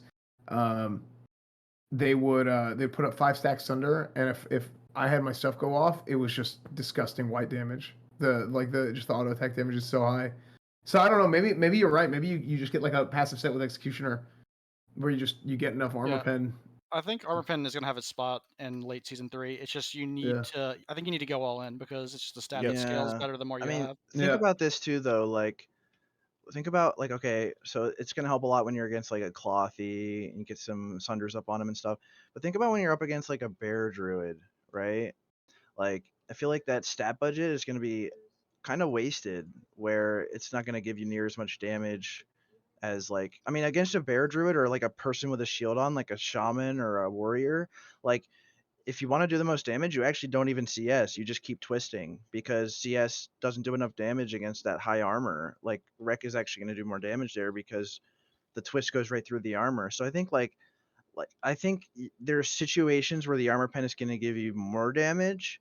I think there's also situations where it's going to give you less, like against a druid, against a shaman, against any like high armor targets. Yeah, armor So pen's definitely not like a daily driver. You there's like just a pro and there's pros and cons to it, and I'm gonna stay Reck and playing with my shaman, which is where I feel strongest in twos. And honestly, Esfand, I think you should play twos with a shaman because it's lit. It is so much fun. Yeah, I just so Settle, who we play fives with, is he does like twos like coaching for gold. So I don't play with him in twos. I've found there's another shaman that messaged me. I sent message him back. He said he'd be down to play sometime. So I usually just with twos. I just kind of play with whoever. So either I play with another shaman named Torch, and then Settle, and then also playing with Duop. I can't remember what Duop changed his name to. But there's a rogue from Fairlina. I can't even remember what he changed his name to on Benediction. But I played some Ret Rogue as well, and I liked it. It was good. So from what I'm hearing, you guys think that armor penetration is actually better for Reckoning spec than it is for Crusader Strike, from what I'm gathering from what you guys think. Well, I think it's both. Not me yeah, personally, no, but I don't think it's better. I think it's probably slightly better for CS than it is Reckoning, but Yeah. I think for both of them, it's a niche thing that you'll wear Yep. if you're in a situation where you know it's going to be something that'll benefit from it. Because if you queuing into Warrior Druid already sucks, but if you're wearing an armor pin set, it's going to suck a lot more. yeah, that's kind Yeah. of my feeling. Yeah, I don't know. It's like like so much of the time in twos I'm facing druids. Like pretty much almost every game is a druid or a priest is my kill target, and it would help against the priest, it would hurt against the druid, and I don't know. You can always just stack strength and be good against both, right? So Eh, crit's better than strength. well, yeah, okay. So So actually, you like crit over strength? Yeah, I'm a heavy crit gemmer. Yeah. I kind of Okay. went that way too this season, where I'm not full crit gems, I'm just all oranges, but like buying red epic gems was so much money. I was like, all right, I'm just gonna go orange. And then I saw a bunch of other people were doing the same thing. So like I'm up to like 32 crit now, unbuffed or something, which is awesome. And I think crit's good for that because we have enough trouble against people that have high resil, like stacking vengeance as is. And I think isn't vengeance like a magic debuff? Can it like protect your buffs, or maybe it isn't? I Yep. don't know. It is actually, yeah. Yeah, so it can protect your buffs from getting purged, and like, obviously you want to have 3 stacks up when you go for your kill window. So like, like I think there's something to be said. I used to go all strength all the way because in my mind I was thinking like, well, every crit you do is mitigated by resil, but not every swing you do is mitigated by resil. So the strength is more like damage overall. Once again, it's just like my raid brain. Yeah, that definitely feels like PvE brain to me because the way I look at it is me hitting for 40, 50 more top end is not going to be the difference between a kill and not a kill 99% of the time. Yeah, but a crit. But a crit easily could. So I'm at the point that I think by the end of the season, my red sockets are going to be agility gems. Oh, That's funny, actually. So I used to be more crit, and then I actually flipped to AP. But I used to always be like more about crit than AP. So the reason why is just mostly just because I just wanted to do more baseline damage and not fight against the resilience, because I do think that it's over. I think resilience is overstated. I think people make a bigger deal about resilience working against crit than it does. Even though yes, it's really valuable. I think people just overestimate it a little bit. But that's interesting that you think that, because I don't have like any particular rhyme or reason outside of like the normal reason as to why I started trying to attack power more. But I was like super, like I was back in the day, I was like Scryer, I wasn't Aldor, and like I just always loved crit more. But more recently I switched to AP. So I've actually been thinking about flipping back. A very nice bonus of the going crit is that gymming is so much cheaper. The jaggeds cost nothing. I love it. Yeah. You guys want to watch some clips? We got a bunch of clips here actually. Yeah, we we've been do. kind of watching some background like we also kind of plan on talking a little bit about Rogue trinketed. like how to face this comp or that comp, but like Good. I don't know if we really have time to get into it. And like, let's watch some clips, dude. Yeah, We yeah. got some Yeah, let's do it. we got some really good one shot clips. Like we opened up a channel in the Light Club Discord. Mhm. And if anybody out there like plays Ret PvPs, I mean, we even have Addons and Holy Paladins and stuff that post clips. We have like a thread in the Discord where you can post all your clips and stuff, and we're gonna show some of them off here on stream. But Yeah, so I'm gonna actually start with some Moby clips, but there's also something Moby wrote down that I think he wants to go into detail a little bit about. And the question is, we talked about, the haste gear, we talked about the weapons, we talked about, even armor penetration, and gearing like that. What do you do, Moby, that makes you really sync as a team? And does that give you an edge more than say using a different trinket or using a different weapon? Now, well, I've been talking to a lot of different paladins who DM me on Discord and ask me like, "Hey, how do I cope with my rogue being angry and everything?" And I think first of all, you need to line up each other's gameplay from the start. Just get used to each other, obviously. But it's so unforgiving to play Red Rogue, for example. Like one resist could mean that you could basically queue into the next game, or a druid runs off, and you're just like, ah, shit, I'm getting mace done down to the ground. Let's give up. But you need to shrug that off and look forward into the next game. And I think um, getting your mood lined up with each other is the first part, and the next part for playing Red Rogue properly is focusing an entire session on pure CC chains, um, and reacting to what's happening. Like for example, sometimes I have to stun a warrior, and I just do it by gut feeling. Like, okay, this warrior is being annoying. I think I can land this stun. I stun him. He trinkets, and we tosses a blind on him immediately. But then the other game, we face a druid warrior, druid trinkets. We blind him. We reset. We re-go after the blind's over, and we smash him from 100 to 0. But the first step is getting your CC solid, and I think it's very hard. People see me perform Red Rogue at a very high rating, and they think like, hey, this could work. And I see some of them play 700 games at their 1300 rating, and I was like, gee, guys, how do you cope? Um, and then when I give them some tips, they come back to me like after a week, and they're like, "Hey, dude, we gained 300 rating. We just focused on lining up our CC properly." I'm like, "Yeah, you go, guys. Good job." Yeah. And then this other guy came up to me, flexing his 1850 weapon. He's like, yeah, dude, I got the weapon, and that just Nice. it feels great. Things are Mhm. working. Yeah. Yeah. Personally, what I love is I went over to the Russian server. I had to set up every Russian language and everything, and Uh-huh. I spoke to the Russian guys, and it's like, hey guys, I've never had anyone else to talk about Red Rogue. How do you guys play? And there's like, oh, Warlock Druids. Yeah, it's easy for us. We reset into the Druid when he trinkets, and it's like, wow, okay, we've never done this before. We Uh-huh. just tried to train into a Warlock, and it just doesn't work. And then Yeah. we tried it. Like this druid trinkets, we blind him, we run around pillars, we go back on the druid, he dies, and this warlock is just standing there at 25, 50 rating. It's like, oh shit, what happened? Yeah. It's Sick. amazing, and it's incredibly fun to, even after 16 years, just still trying to figure out like what the actual play is, and because we lined up everything in terms of our gameplay together. We Mhm. sync really well, so adjusting our play style um, is quite easy for us. And we're now getting into the whole blinding after a trinket on the main target and resetting, and it just works really well. So Mm. I think getting that together uh, for starters is just incredibly important to be successful at Red Rogue. Now these clips here, you're reckoning, right? Using Torch of the Damned. Yeah, Yeah. yeah. Yeah.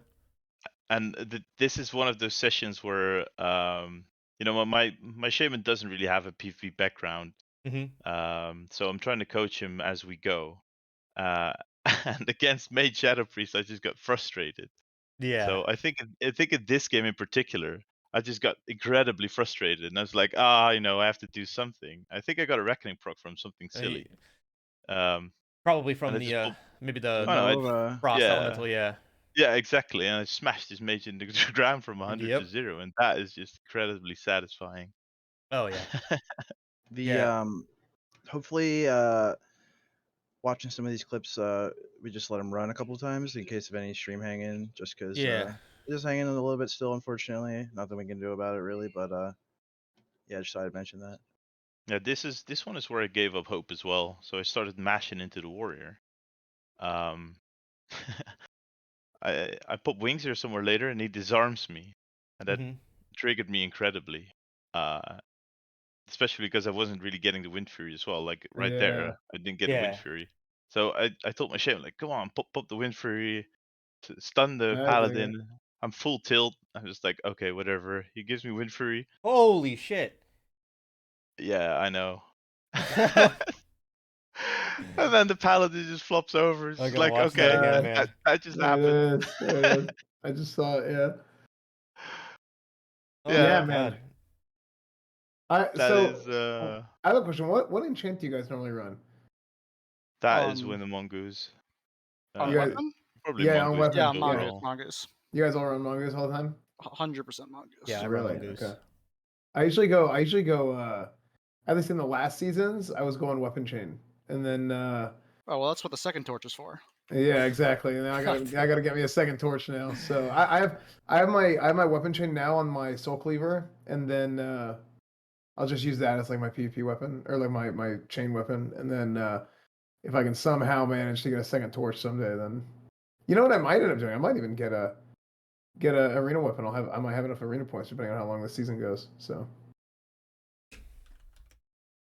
Yeah, no, I use mongoose on my weapon, but I also I was using a second weapon for weapon chain. I actually started using twin blade more and put weapon chain on my world breaker actually.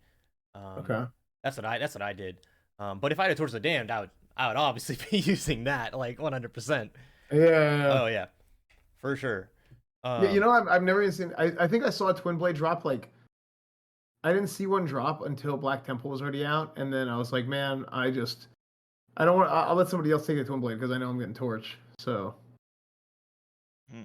but man, I wanted twin blade so bad for the longest time. So Moby, this is the beginning of your Ret Rogue clips that I have here. Can you break down what's yeah. going on here? Well, from the start, this is what I adjusted to as well against double stealth themes. Is that I kind of stutter step into the arena, so all these stealth teams think that St. George is on me while he's actually trying to scout the arena. So I'm trying to play these mind games. Then about halfway through, I jump to the right. He searches on to the left. We basically always find someone. But the main idea between our gameplay is, well, we're now working on trying to hold perception actually, because Okay. often enough we well, basically, when I get open on, we lose the game more than I think we should. So for us, it's all about opening real quick. Mm-hmm.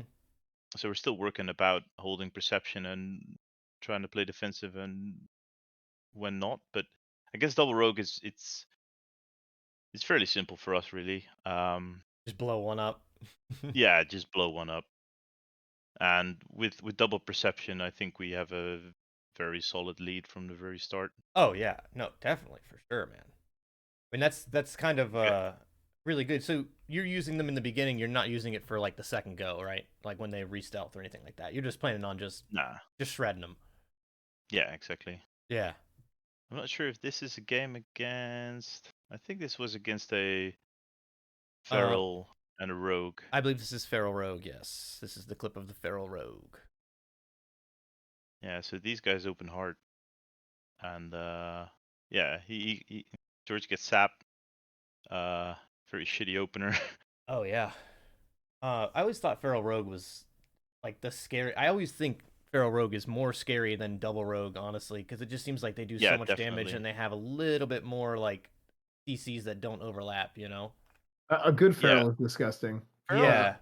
You don't see a lot of them because for whatever reason. Actually, I don't know, but whenever you see them, I get scared just because I know the potential they have of just being able to have CC. They do have strong off healing, right? They have strong off healing, great Yeah. CC. The damage is just nuts, and they're able to bleed you out, through your armor and everything. It's just kind of disgusting. Yeah. You can't really go on a rogue as red rogue. You have to keep training down the druid. Giving a druid the slight feeling of freedom is just gonna mess you up. Yeah. Right. Yeah, And this was that's very frustrating tricky, too though. because you're there wailing into a bear with like 1 billion armor, so like it doesn't feel good going druid a lot of times, like, especially feral druid. But it's like what else are you gonna do? So Yeah. the rogue too. The rogue is annoying because them having cloak and evasion. Like rogues, to me, rogues are way harder to fight in Burning Crusade than they were in vanilla. Like it's like crazy. I hate hitting rogues. No, yeah. Hitting a rogue, you have like a 5-second window every Yeah. 35 seconds. Outside of that, you can't hit them. It's just not an option. So. Yeah, I mean, honestly, while playing with a shaman, I feel like I'm way more scared of double rogue because that double garrote is Yeah, just gonna kill my shaman. Oh yeah. Also, the double rogue can actually like get a reset. After you've used a lot of your trinkets and bubbles The and feral stuff. can't get away. Yeah, feral rogue is the freest win there is in the entire game. And if I get on the feral, he's gonna go bear form, and he's way less scary. But if on double rogue, they're just gonna keep pumping my shaman, and we're gonna get wrecked. Yeah. I mean, double rogue is a really hard comp for us right now. I've heard other people say that it's not so bad, but I think we just need more practice against it. This is a god rep right here. I think you're letting them re-stealth too much is probably your big problem. Yeah, I mean, we have a little trouble with that when they cloak and sprint away. How to keep them engaged. You also just need to commit as few cooldowns to any given scenario as possible, so that you have enough in the tank. Yeah, blowing bop and bubble at the start like always loses the game. Yeah, Esfand, what you were saying about a really good feral. I've been watching. I think his name is Spotman. Is that who it is? Dude, he is he's really insane. good. Insane. Really? Oh yeah. It is. Yeah, I was like watching whenever Chance goes and plays when he does arenas on his ult. It's always fun to watch Chance. He's really good too. I mean, that's just wild. I mean, I think you're right though. I mean, a good feral is it's really rough to You can't give them your back. I mean, if you give them your back, they're gonna truck you so hard. They're like dagger rogues in vanilla. Like they pump such crazy burst. Yeah, they're. I think I saved St. George there with the Seal of Justice proc at the end. Ooh. I really like this one. I think this is one. You love to see that, dude. You love to see that Seal of Justice. Yeah, yeah, I think like this is one of those games where I felt like I could have stunned the warrior and he was being too cheeky. And after that, everything lined up perfectly. Holy, were you wrecking this? Well. I wasn't looking. No. Don't think so. No. I just smashed him. Yeah, no, you really did. Yeah. Yeah. Is this another rest? This is resto. Okay, yeah. It's always fun to just see like just the wailing of like 1 billion numbers pop up at once. Their health just drops. There's no other class quite like it. I mean. Yep. Yeah, I've played thousands of arena games at this point, and I'm still every time it happens, I'm laughing like an idiot, and it's just. Oh man, Moby, I love the. What is it like that pops up on your screen when you're getting a really good like is it a crit? I remember there's an add-on like that years ago. Yeah. I'm still using it. It's funny. I like this one for where I fear the warlock pet. And yeah, this is what you were talking about earlier. What you said there's a new way to go, like where you blind reset. Yeah. I'm not sure if this is the one where we do the blind reset, but well, that's what it says on the clip. Dude, that fearing the pet, I always maybe I messed up the control a bit. I always forget that I have the ability to fear pets. Like I never remember that. Oh, did you get a nice fear in there? I didn't. You did. Yeah. At the very start. Oof. What a god. It lasts like a really long because time. I had sacrifice. 20 I felt like seconds. okay, Yeah. I always forget to do that when I'm up against like Warlock Druid and I'm like mana battering the pet, trying to drink. Like I have like my 1.4 speed weapon on and my Seal of Wisdom, Judgment, and like I'm trying to mana battery and I'm like, oh, I can just fear this pet. I forgot. Yeah, the big use for it is you fear the pet, and then he either has to interrupt your fear with it, or get it feared, and then your shaman can actually cast some spells because Yeah. that's out of the Yeah. picture for a little bit. You just use it when your shaman needs to cast. You force the interrupt. The cooldown so isn't this that is the- long either, right? It's like 30 It's seconds. 30 It's 30 seconds. seconds. Pretty long. So It's like 30 seconds and then what? 8 seconds on or fear. I mean. so it's Yeah. not that. I mean, it's got good uptime. If you Yeah, but if take you're the using clip, it, I'm sorry. If you take the clip after that, the new Red Rogue way to go. I'm not sure if you had the right one. If you could show that one, I think that's it's a good example of resetting. This one with, right with here. the blind. This one. Yeah, with the an awesome Shaman Priest at 2.4k Okay, yeah. rating. It's mental. All right, let's check it out. Yeah, sorry for talking through you guys. But yeah, this is the one where this is how we approach every rogue priest as well. Doesn't really make a big difference if it's an enhancement You shaman or rogue. blind and you just. Yeah, he trinkets, and this is. I even got a crusader strike in. Pretty funny. The shaman resets and shocks me, but that actually, well, Yeah. it didn't really make much of a difference. Oh my And god. then we re-go on the priest, and yeah, massive crit. The add-on's called Comix, by the way. I didn't answer that question. I'm still using it every. It's what got me through vanilla, because there was nothing else to do, and every time I saw a pop-up like, oh yeah, I got a crit. Hell Just yeah. made me good. Oh, But I can only imagine it's annoying for some other people. I've been told that double perception is actually cheating, Moby. So I don't know. I don't know if I can... Yeah, we're actually working around perception because we started to rely so much on perception that we actually filled a lot of games where rogues hard open on me, and then perception is completely useless and we lose the game. Oh wow. Okay. Yeah. Interesting. Huh. Yeah. Well, I do like. I'd imagine this comes down to the opener quite often. Playing Ret Rogue. Yeah, definitely. Yeah. Basically, every time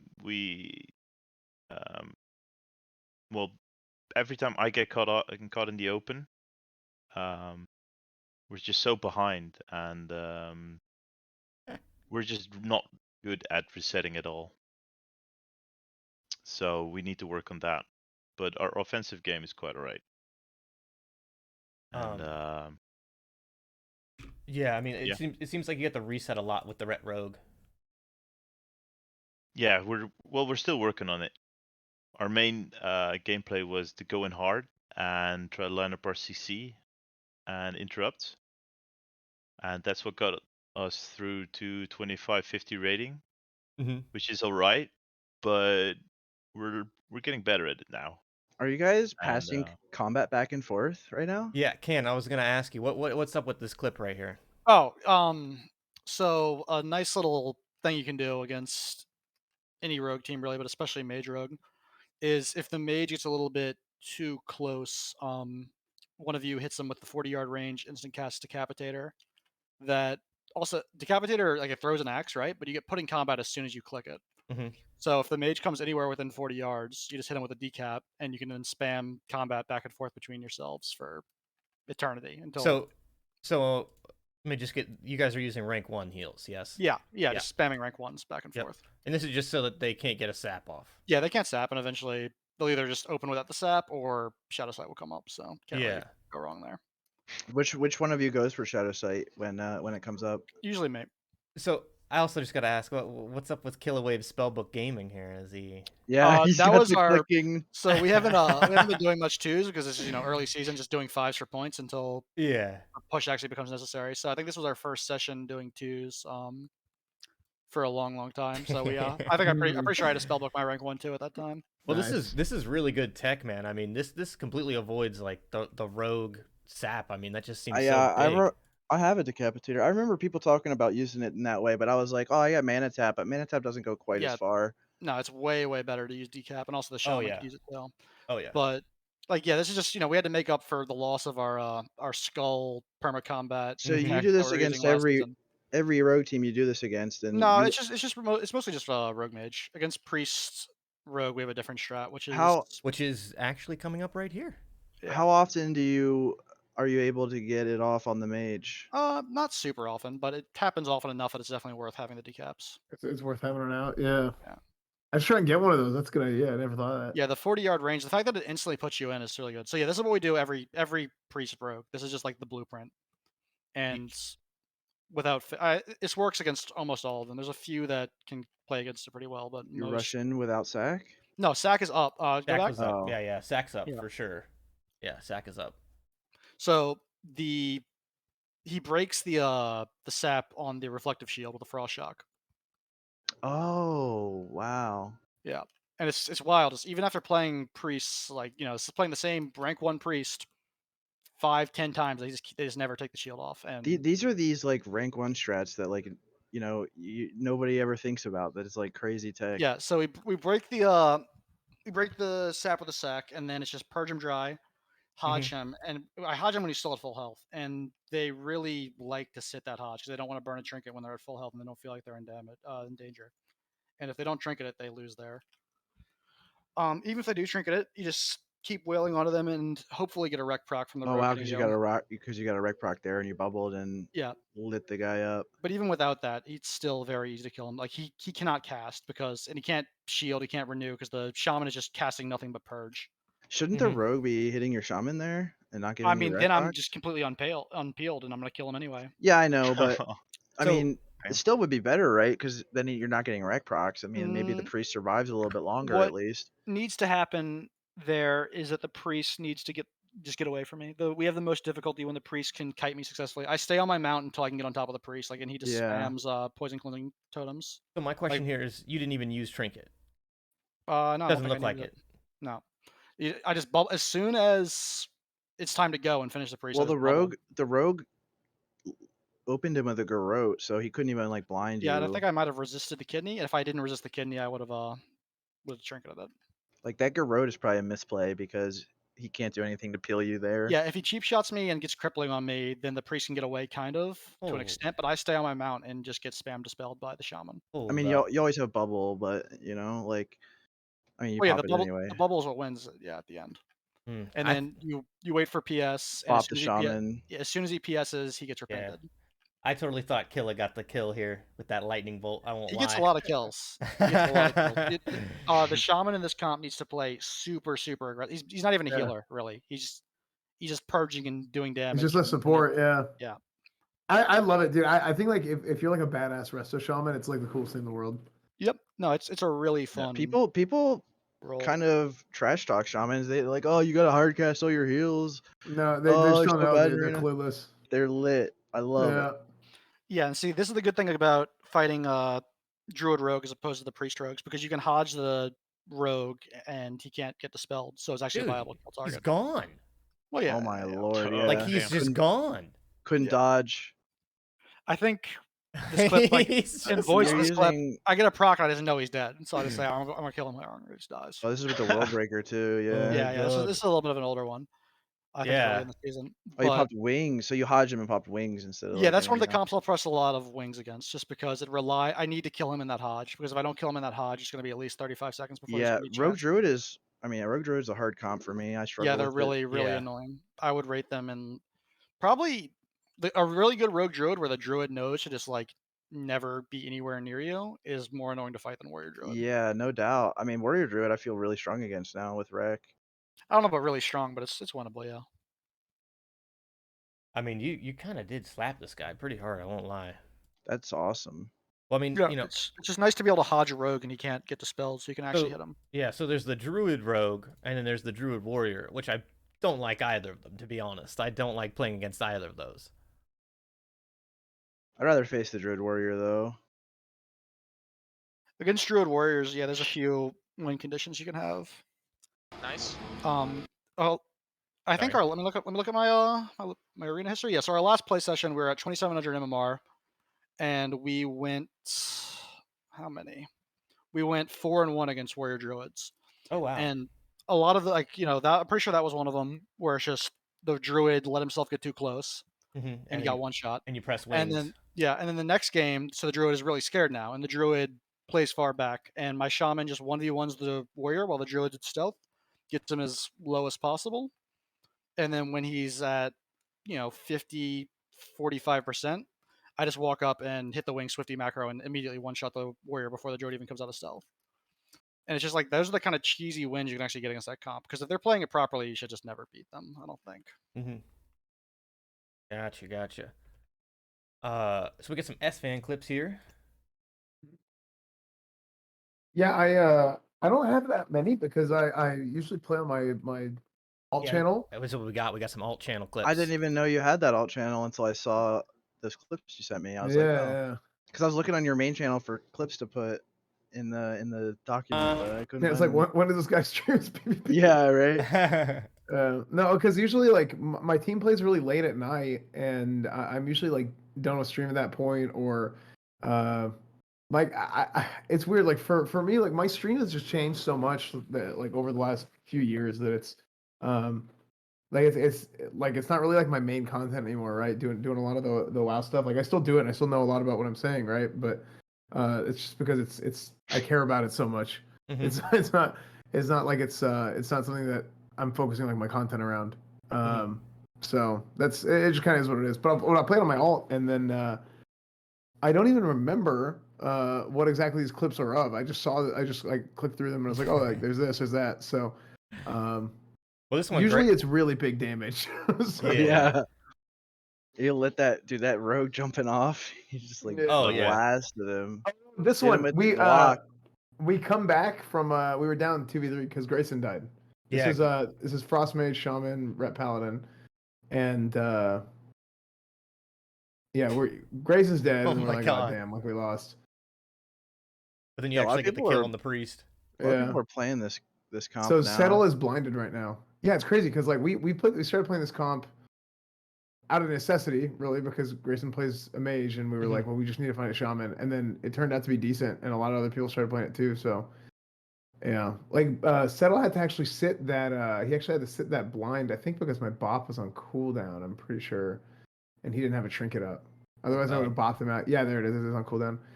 So he has to sit a full blind, and I don't know what they're doing. I think that rogue was going for a re, right? And then I did the rank 1 consecrate to pop him, and then I got that. Yeah. That's some gamer moves, man. That's some gamer moves. Is that a weak aura that shows your reckoning procs? Yeah. So I made a weak aura with one of the rogues in my guild. He's like a weak aura guru, and it's basically like a buff tracker, and then that's my swing timer. I got the one Surveillant made, and I know Blaze, you have one too. I for whatever reason, like my brain gets like scrambled a lot of times whenever I look at your guys' weak auras because I'm stupid or something. I don't know. So I kind of took a swing timer weak aura, and that one made it more simple.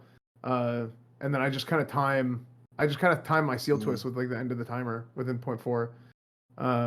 But I want to see if I can find a way to kind of like merge like the way that mine looks in that clip, merge that with what you guys do. It would probably be really good. Yeah, I think the biggest thing about our swing timers is we have this new thing that we added to it recently where it tracks how long you're on the GCD, and it'll tell you when your GCD ends. And I think that's so huge. Like I couldn't imagine playing without it now that we have it. Yeah. No, I think the GCD thing is huge. But yeah, I mean, you could make it look more like that, make it kind of smaller, and get rid of all the trackers and stuff. And but leave like the marks for the twist window, the last moment you can cast command, etc. I mean, I could help you with that. Yeah, I think because I think that would be because that would be something big for PvP. Because I remember Surveillant, you're saying like you use your swing timer in PvP and it helps you out a lot. So yeah. And for me, like I just kind of, it's funny in PvP I'm a lot more like I just kind of do things. You know what I mean? Like it's hard to explain because like in PvP and like rotation, but you guys know like you have to be a lot more adaptable. So I don't really like rely on anything. I'm trying to find out what happened in this clip. This might have just been a big damage clip. Oh no, just this lit everybody up. This clip is actually wild, man. You just walk up to this one guy and you just completely destroy him right here. Yeah. There's actually one clip I think we have in the document. I think it's the only one under Vinny. And it's like probably the most bonkers clip I've ever seen in my life because I've never seen. I mean, Ret does crazy damage sometimes, but I've never seen Yeah. anyone do that much damage. Like he literally one shots everybody on their whole team in 5s. It was like lifetime luck, Yeah. like Just the once in a orange eyes. lifetime. Yeah, so we could watch that then. Yeah. This clip of That's S, another Ret But Paladin. this reminds me of that because Yeah. it's just bonkers damage this clip on right everybody. here, you completely truck this druid right here. Yeah. And that's a good reckoning proc. I tell you what. Yeah. There it is. Got the stacks up. And then Love boom, it. right into the Wind Fury. I mean, that's a big damage right there, man. Yeah. I don't even think I got a twist off there. No, I think it's still. It's just a wreck with a Wind Fury. Yeah. That guy probably was like, "What the fuck? What's going on?" People still, I mean, Red is getting a lot more popular, but there's still some people that don't understand what happened when they get one shot. They're just like, what? Like you see that on, like I know we have a couple clips of like Brother Bean getting one shot by Reckoning and just sitting there like, what just happened? Yeah, I like Bean. Bean's funny. yeah. Yeah. Watching he's very Bean's funny. stream a few weeks ago, I actually saw the wildest thing I've ever seen a TBC stream. I never thought I would hear. He was playing 5s, and his priest at one point said, "I'm so sick of all these Ret Paladins." That's so funny. Never in my life would I have No, thought right? the stream would have said that. Well, in 5 specifically, it's like Oh. every other game you play has a Ret Paladin. I don't know what it is about 5s, but like they're in every. I mean, I guess it's that if you want to have a bop, Ret's probably the best option to bring in for that bop. I mean, Holy's good in some comps, but Yeah. Well, I always say this about Ret Paladins, and it's been this way since vanilla, but it's less of a thing in vanilla with like a 40-man raid and PvE. But it allows you to have the same support that a Holy. It's funny, the argument that everybody says about why take Holy over Ret, I say the same thing about why take Ret over Holy. It's, well, you can have all the support that a Holy Paladin brings without actually bringing a healer. yeah. You know, so we give you an extra buff, we give you an extra freedom, we give you an extra bop, extra cleanse, but you're doing it out of like a DPS spot with really high burst in PvP. So I don't think anyone has higher burst than us if we have rack up. Like I think we have the highest burst in the game probably, except for like maybe like a Palm Pyro Mage. Yeah, it's really ridiculous. So in this clip, this is a good example of what we talked about earlier, right? Where it's like I don't even think I had my bubble. Oh yeah, I don't have my bubble up. Okay, so I went ahead and popped my wings here, and it's exactly what we talked about earlier, where it's like we pop the wings to like, okay, like we have to go for a kill here. Now this is against a team with a shaman, so they can purge me. I'm out of line of the shaman whenever I wings, so that he can't purge me and I can get 2 swings off. And I'm like, we just have to finish here because Settle's out of mana, Grayson's looking low. I'm gonna run out of mana pretty soon. And this was like kind of just send it and hope for the best, and it worked out. I think all these clips were Reckoning clips too. Yeah, you've been playing Reckoning way back, right? Like season 2 and season 1. Yeah. Yeah, you sort of had that was it, man. That was the last thing you could do on that one. Yeah. The curve on that. Let's keep going. So we have some more clips here that I want to look out. You know, I wanted to make sure that we got the clips from, you know, everybody here, just so that they, you know, gave a little bit of information, you know, just like what's going on in the clip, you know, like maybe a little bit of CS or Reckoning, you know, talk or anything like that. But we're definitely going to move into other clips here. And guys, if you're in the chat right now and if you have any questions about anything PvP, anything Paladin, anybody that's on, you know, the guests or anything like that, me or Serve, go ahead and rattle them off right now. But we're going to keep looking at the clips. We're going to keep talking a little bit about Ret. I think this clip here is from Comp. And it's always big damaging clips with Ret, man. I mean that you know that is 100% why we chose to play this class for sure. Honestly, I didn't know anything. I didn't know Ret was gonna be this good in arena. I was just like, oh, my guild needs a Ret. Okay, I can't play Rogue. All right, I'll do that. I really need to find a Shaman, guys. This is a PSA. If anybody knows a resto Shaman on Whitemane, please send them my way, please.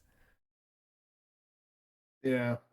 Yeah, that's the thing, dude. Playing on Faralina was a nightmare trying to find a Resto Shaman. Benediction has so many more Resto Shamans, which is nice. As Alliance, all right. There was one clip I wanted to talk about. One of my clips. Hold on, let me pull it up. Is the one you DM me? Yeah, yeah, and there's a couple on the document too that are pretty crazy. But there's one in specific I think that is like probably very useful for a lot of people to see. I will in pull up terms of, the like, one how that to you play. DM'd me. Yeah. Pull that up. Man, Camp just wrecking people in this clip He really do be. with the Soul Cleaver too, dude. The Soul Cleaver? So what's up with this clip, sir? What is it? What's so? Okay, so we get the priest low. He PSs. We repent and we wait out the PS. And And I you bought bop. my shaman. We do NS Chain Lightning Twist and just finish him off. And like this is the kind of cookie cutter play against any priest team. Let's Is like slow it down so that everybody can see here. you kind of get him low. He's gonna have to PS. You repent and you just wait out the PS and let your swing timer kind of reset and get a twist ready with like a stop attack. Mm-hmm. And then you just bubble. So If he's you're repped now. He's repped. Mm-hmm. Gotta PS pull out is the falling bop. off. Bop to Shaman. He NS or he chain lightnings, and I just big twist and he's dead. Yep. Mhm. And Yeah, this is Have kind you? of better play. Like anytime you're playing against a priest, this is kind of how you want to finish the game. Yeah. Yeah, Have you guys figured out a way to get Repentance Cast to trigger a swing reset on your weapon swing timers? It doesn't work properly. Like we have a couple. So if I'm using my swing timer and updated version of weak auras, repent is like the only thing that doesn't really work. It's so dumb. It's so annoying. Yeah, I I mean, just we literally we watch my even repent we cooldown. That's all you can really do, I think. Yeah. we have a fix in the if you go into the Discord, you go to the add-ons channel and you go into the pins, there's like a fix in there. It's like a file you can put in your weak auras folder. And if you do that, it's gonna fix things like parry haste Oh, and really? divine shield, attack speed penalty, seal of the crusader. It'll fix those messing up your swing timer, but it doesn't fix repent, unfortunately. So Okay. Oh, dang. Yeah. Yeah, I was thinking about making another. I was thinking about making Ooh. another. That was a big one. This double sack, right? He's got 2 sacks that got him out of both things. With the initial Yeah. sap and that blind right there. Yeah. That just goes. Go That ahead. is awesome. No. Go ahead. I mean, that just goes to show like the power of sacrifice, right? I mean, keeping that off of cooldown, even if it does get dispelled, I mean, it's just another dispel protection, right? I mean, it's just so good. Yeah, it's huge. Yeah, man, I just thought of like Arcane Shot dispelling it too. It's Arcane Shot getting a dispel. I was so annoyed whenever they added that in. Yeah, like right. back in the day. But yeah, no, I was thinking like maybe one option is if we can make a weak aura that sets a timer, like a 3 point whatever second, like see if you can set it like to match your swing speed. I might make a weak aura for that. That's Yeah, I awesome. literally just thought of that. I don't know why I don't know why I never thought of that before. That's actually a But great idea. We'll have to see what we. I mean, it's definitely possible. So, yeah. Mm. there's like 2 other clips that I wanted to take a look at if possible. Well, yeah, we can watch this one first. This is what Calamera. No, this is Bonnie. Bonnie is Oh, an old endless gamer for sure. Yeah, he loves PvP, man. This man loves putting together one-shot clips, huh? Oh my god, was that a dodge? dude, this guy has like 400 clips in the Discord. I Oh, swear. he's got so many. I mean, he PvPs a lot, dude. I mean, even on Endless, I remember seeing him. He was just constantly PvPing. He's like, "Yo, when are you gonna PvP?" I'm like, "No." If Man. anybody is thinking about pulling the trigger to play Ret PvP, this is the video to watch. Like, Uh-huh. guy just one-shotting everybody, like a big highlight reel. Yeah. I have to ask you guys though. I mean, I think it's very simple to be very mediocre at Red Shaman and get yourself up to 1800, 1900, even 2K rating with just minor coordination. Mm-hmm. Kenneth, is there anything that you could give out as a tip to people who would like to improve their playstyles? Because, like a 2K rating, I think I play Red fairly well, but I find it really hard. I'm really struggling with trying to get together with my shaman. Whereas, like I said earlier, I line up pretty well with St. George, So but I line up nowhere with my shaman. Yeah. Both Shaman and Ret have like big holes in their kit, right? Like, compared to a rogue or mage or priest, like we don't even really count as a full class. We're missing too many things. So it's really important for you as the Ret, for example, to be calling for your Shaman when you need the slows, when you need the interrupts, when you need the purges, because you don't have those things because you're half a class. And the Shaman needs to understand, when he needs freedom and when he needs bop and be able to call for those things. It's a lot of like, and just trusting the Shaman's call when he asks for the bop or the freedom. I think the biggest things that separate like an okay Ret team from like a really good Ret team is like a lot of amateur Rets will just spam sacrifice and it'll just get dispelled and they'll get CC'd, and like being able to hold it for when you see a polycast or when you think blind's about to go out is a really valuable skill, and is something that is hard to master, but it's like really what separates like an okay Ret from a really, really good Ret is just their use of sacrifice well. And I think also I mean, like 75% of playing with a Shaman is like, is the Shaman good? Are they I helping? was gonna say, I think the Shaman it's very reliant on the Shaman in Yeah. a lot of ways. It's not as bad as the Ret Shaman 3's comps are just ridiculously focused on the Shaman, especially Ret Arms Resto, because that comp is all the attention from the enemy team is on the Shaman, all the interrupts, all the CCs. So it's just miserable for him. But in 2s, it's not quite as bad. And the most important thing, I think, is for the Shaman to realize how aggressive he needs to be. Most Yeah, Shamans like you see Liam starting here, off he's will not be staying. aggressive enough. You see Liam here, he's staying on top of the kill target. He's applying pressure with his paladin. I think positioning is a huge thing, and the Shaman needs to kind of be a second melee. Like they need to be on top of the kill target with you, within reason. Like if you're up against a mage, that you don't want to have them getting double nova'd with you, but they need to be like, I think a lot of things that beginner Shamans don't really understand when they're playing with a Ret is they need to be on top of the kill target with you, so that if they get slowed or whatever, they're still going to be able to purge, they're still going to be able to earth shock, and all that good stuff.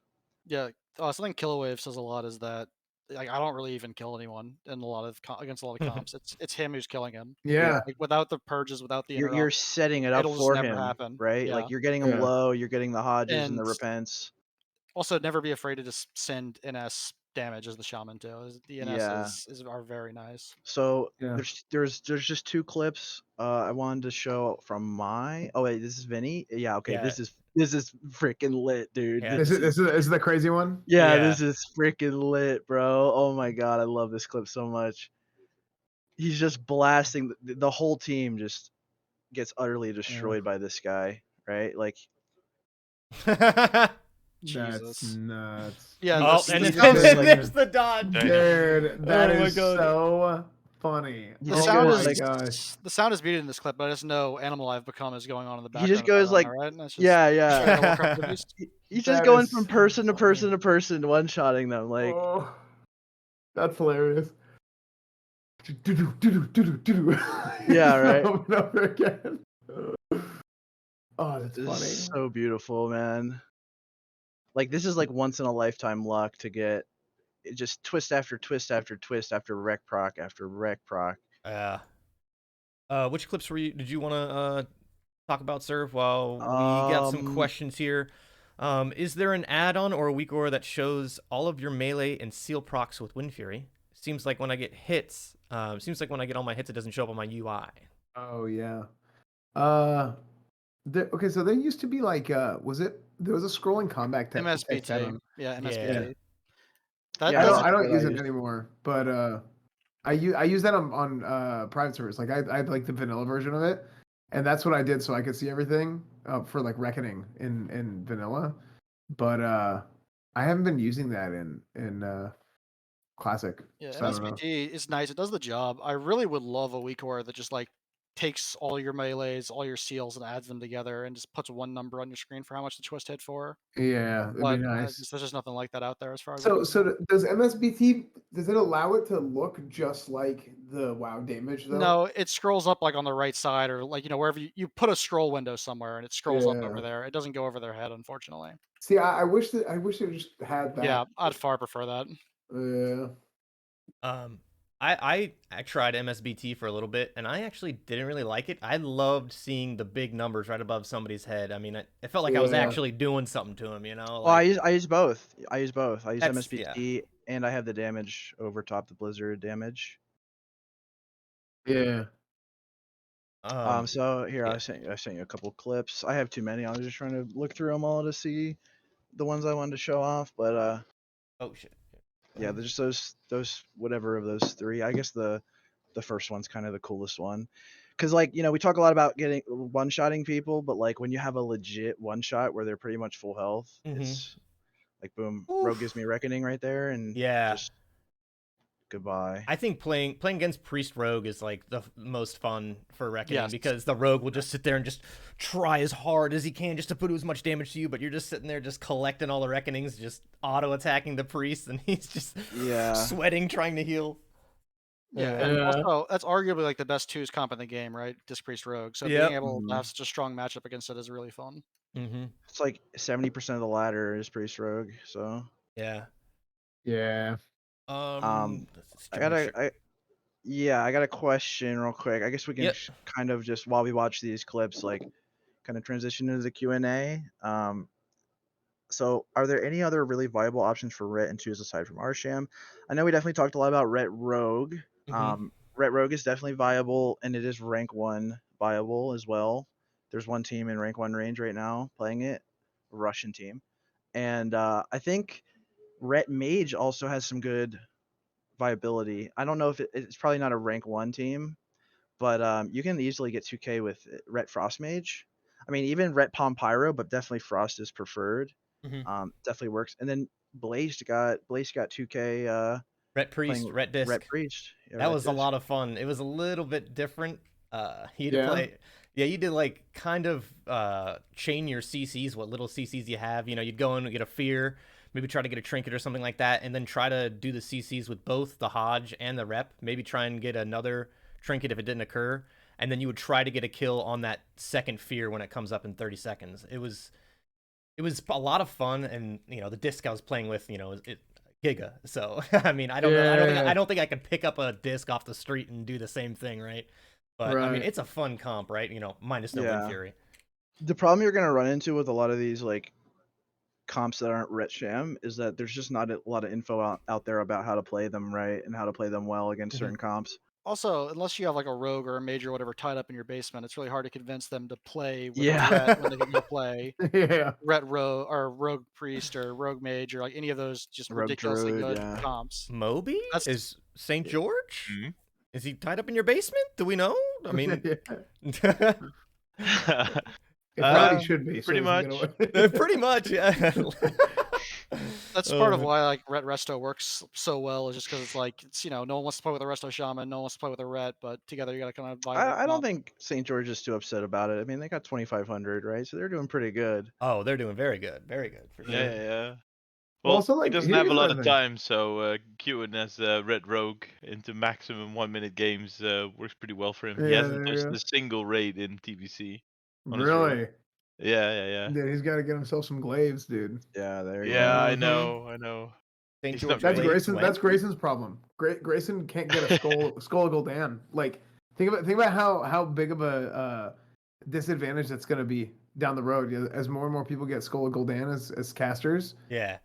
Him not having that as a mage is going to be rough because that's like he Yeah. can basically get like enough haste gear in general to where he has like a free icy veins up at all times pretty soon. Killawave's the same way. I cannot convince that guy to do PvE no matter how hard I try. Offer Yeah. free raid spots and everything. And Crystal Spire is basically a legendary for Resto Shaman, so not Yeah. having that's gonna hurt me later on. There was a game, that last clip was going up against Tetsu, and at the end of the game, my warrior is like, "Hey, that was Tetsu." I was like, "Oh," but I was like, I didn't even realize it was Tetsu until actually it was like a day later. What is the guy's name? Gorthax. He put it in a highlight compilation reel. Yeah. He was like, "Sir versus Tetsu," and I was like, "Oh, that was Tetsu." Nice. Yeah, Gorthax is actually my editor for my YouTube channel. Oh, really? Oh, really? Yeah. Yeah, he's Oh, editor wow. for my YouTube channel. Yeah, he's in he's in Ukraine, so he's going through all kinds of stuff right now. Oh, But Oh, wow. Yeah. yeah. Warriors I very- talked to him a few days ago though. Yeah, he's doing okay. Him and his family. but I'm kind of trying to keep up with him as much as possible and make sure he's doing fine. Yeah. Shit, I did not know that. Yeah. Yeah, so Hearts for Gorthax. Yeah, I'm pretty sure if you watch like WoW content on YouTube, there's no way you haven't seen like a Gorthax highlight compilation at some point, especially if you watch like classic content. So Yeah. Oh, he must be editor for a lot of people. I mean, apparently it's pre-foxes as well. That's He probably makes a bunch of money from Oh, it I too, bet. I'm sure. He does I a bet. lot of editing. Well, honestly, guys, I absolutely loved this, and it was a lot of fun. And I appreciate each and every one of you. You know, Esfand, I really appreciate you coming on here, man, coming and talking Yeah, I about loved Ret it. and It was stuff like fun. that. Can Moby, I very much appreciate you guys being here too. We got some very high ranked Rets here. Did we have any like questions that we want to answer real quick from the chat, or I didn't not, see not any. really? I didn't see any questions. It was mostly just link Reck Week Auras, which guys, by the way, will be linking Reck Week Auras on the YouTube video for sure. Yeah, in the description we'll put a bunch of stuff that can help you guys PvP. Yep. Weak auras, add-ons, all kind of stuff. So yeah. So any last words? Any last thoughts, Esfand, about Ret or TBC or Wrath coming up? Not really. I'm excited. I think this is the most fun I've ever had playing WoW at any point, at any level, everything. Burning Crusade Classic has been unreal. Like getting to do all the seal twisting and us getting Seal of Blood and everything.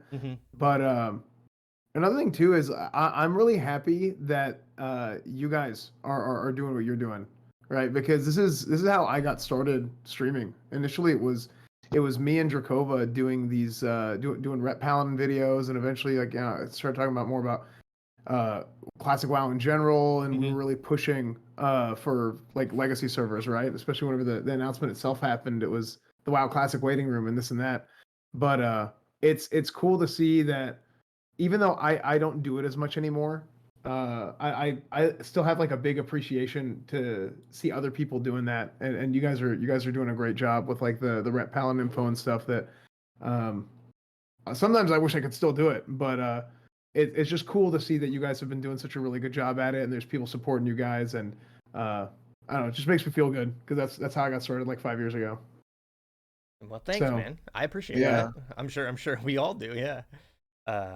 We've tried to make Light Club a really good place for, I think as far as class discords go, I think Light Club is one of the best at really helping beginners understand what to do to be a really good player, especially when it comes to PvE, PvP. Like we've put a lot of effort. Like if you go into, I guess this probably deserves a mention, but if you go into the Light Club Discord and you go down to the PvP channel, and by the way, this will be linked in the description for anybody watching on YouTube, but if you go to the PvP channel and you click on threads, we actually have a guide for every single matchup in twos, how to play against them as Ret Sham, and that's helped me tremendously in just how to figure out different comps that I might not know.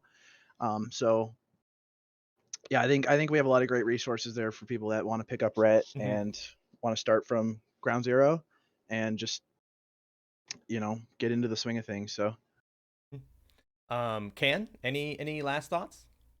No, I'm good. No? I just want to shield my boy Kilowave stream. Other than that, nothing. Yeah. I thought you were gonna start streaming. I this might season. somewhere down the line. I'm not 100% sure. If there's demand, I will. But he's streaming, so you should push for stream. that. You There's probably make some. I mean, make some I'm money. pretty sure there's demand for a rank 1 Reckoning Paladin stream. 100%. I'm pretty sure. 100%. 100%. You would get views for sure. Yeah, as I said, I might at some point, but he definitely is. So I want to shield this. Gotcha. Moby, last thoughts? Nothing in particular. I love seeing more Red Rogues, and if anyone feels like learning, I try to stream all of our sessions, so feel free to tune in or watch the VODs. Yeah, thanks for having me again. And that's over at Mobywan's with a Z at the end, right? Yes. Yeah, someone stole the nickname. Oh, Yeah. dude, All escalated after I made that TVC movie. We'll put a link in. We'll put a link in the dude, description. I had the same thing with me, right? I have to Got be music streaming. I have to be the real Blaze, right? I can't be just Blaze. Someone stole my actual name, It's Yeah, I couldn't get Surveillant either, so I had to put my guild after Surveillant. Yikes! Not that that's a bad thing. I like to show my guild a lot because they're good guys, but Yeah, I've got Canitnerd, but I'm not using it. Well, honestly, guys, I very much appreciate it.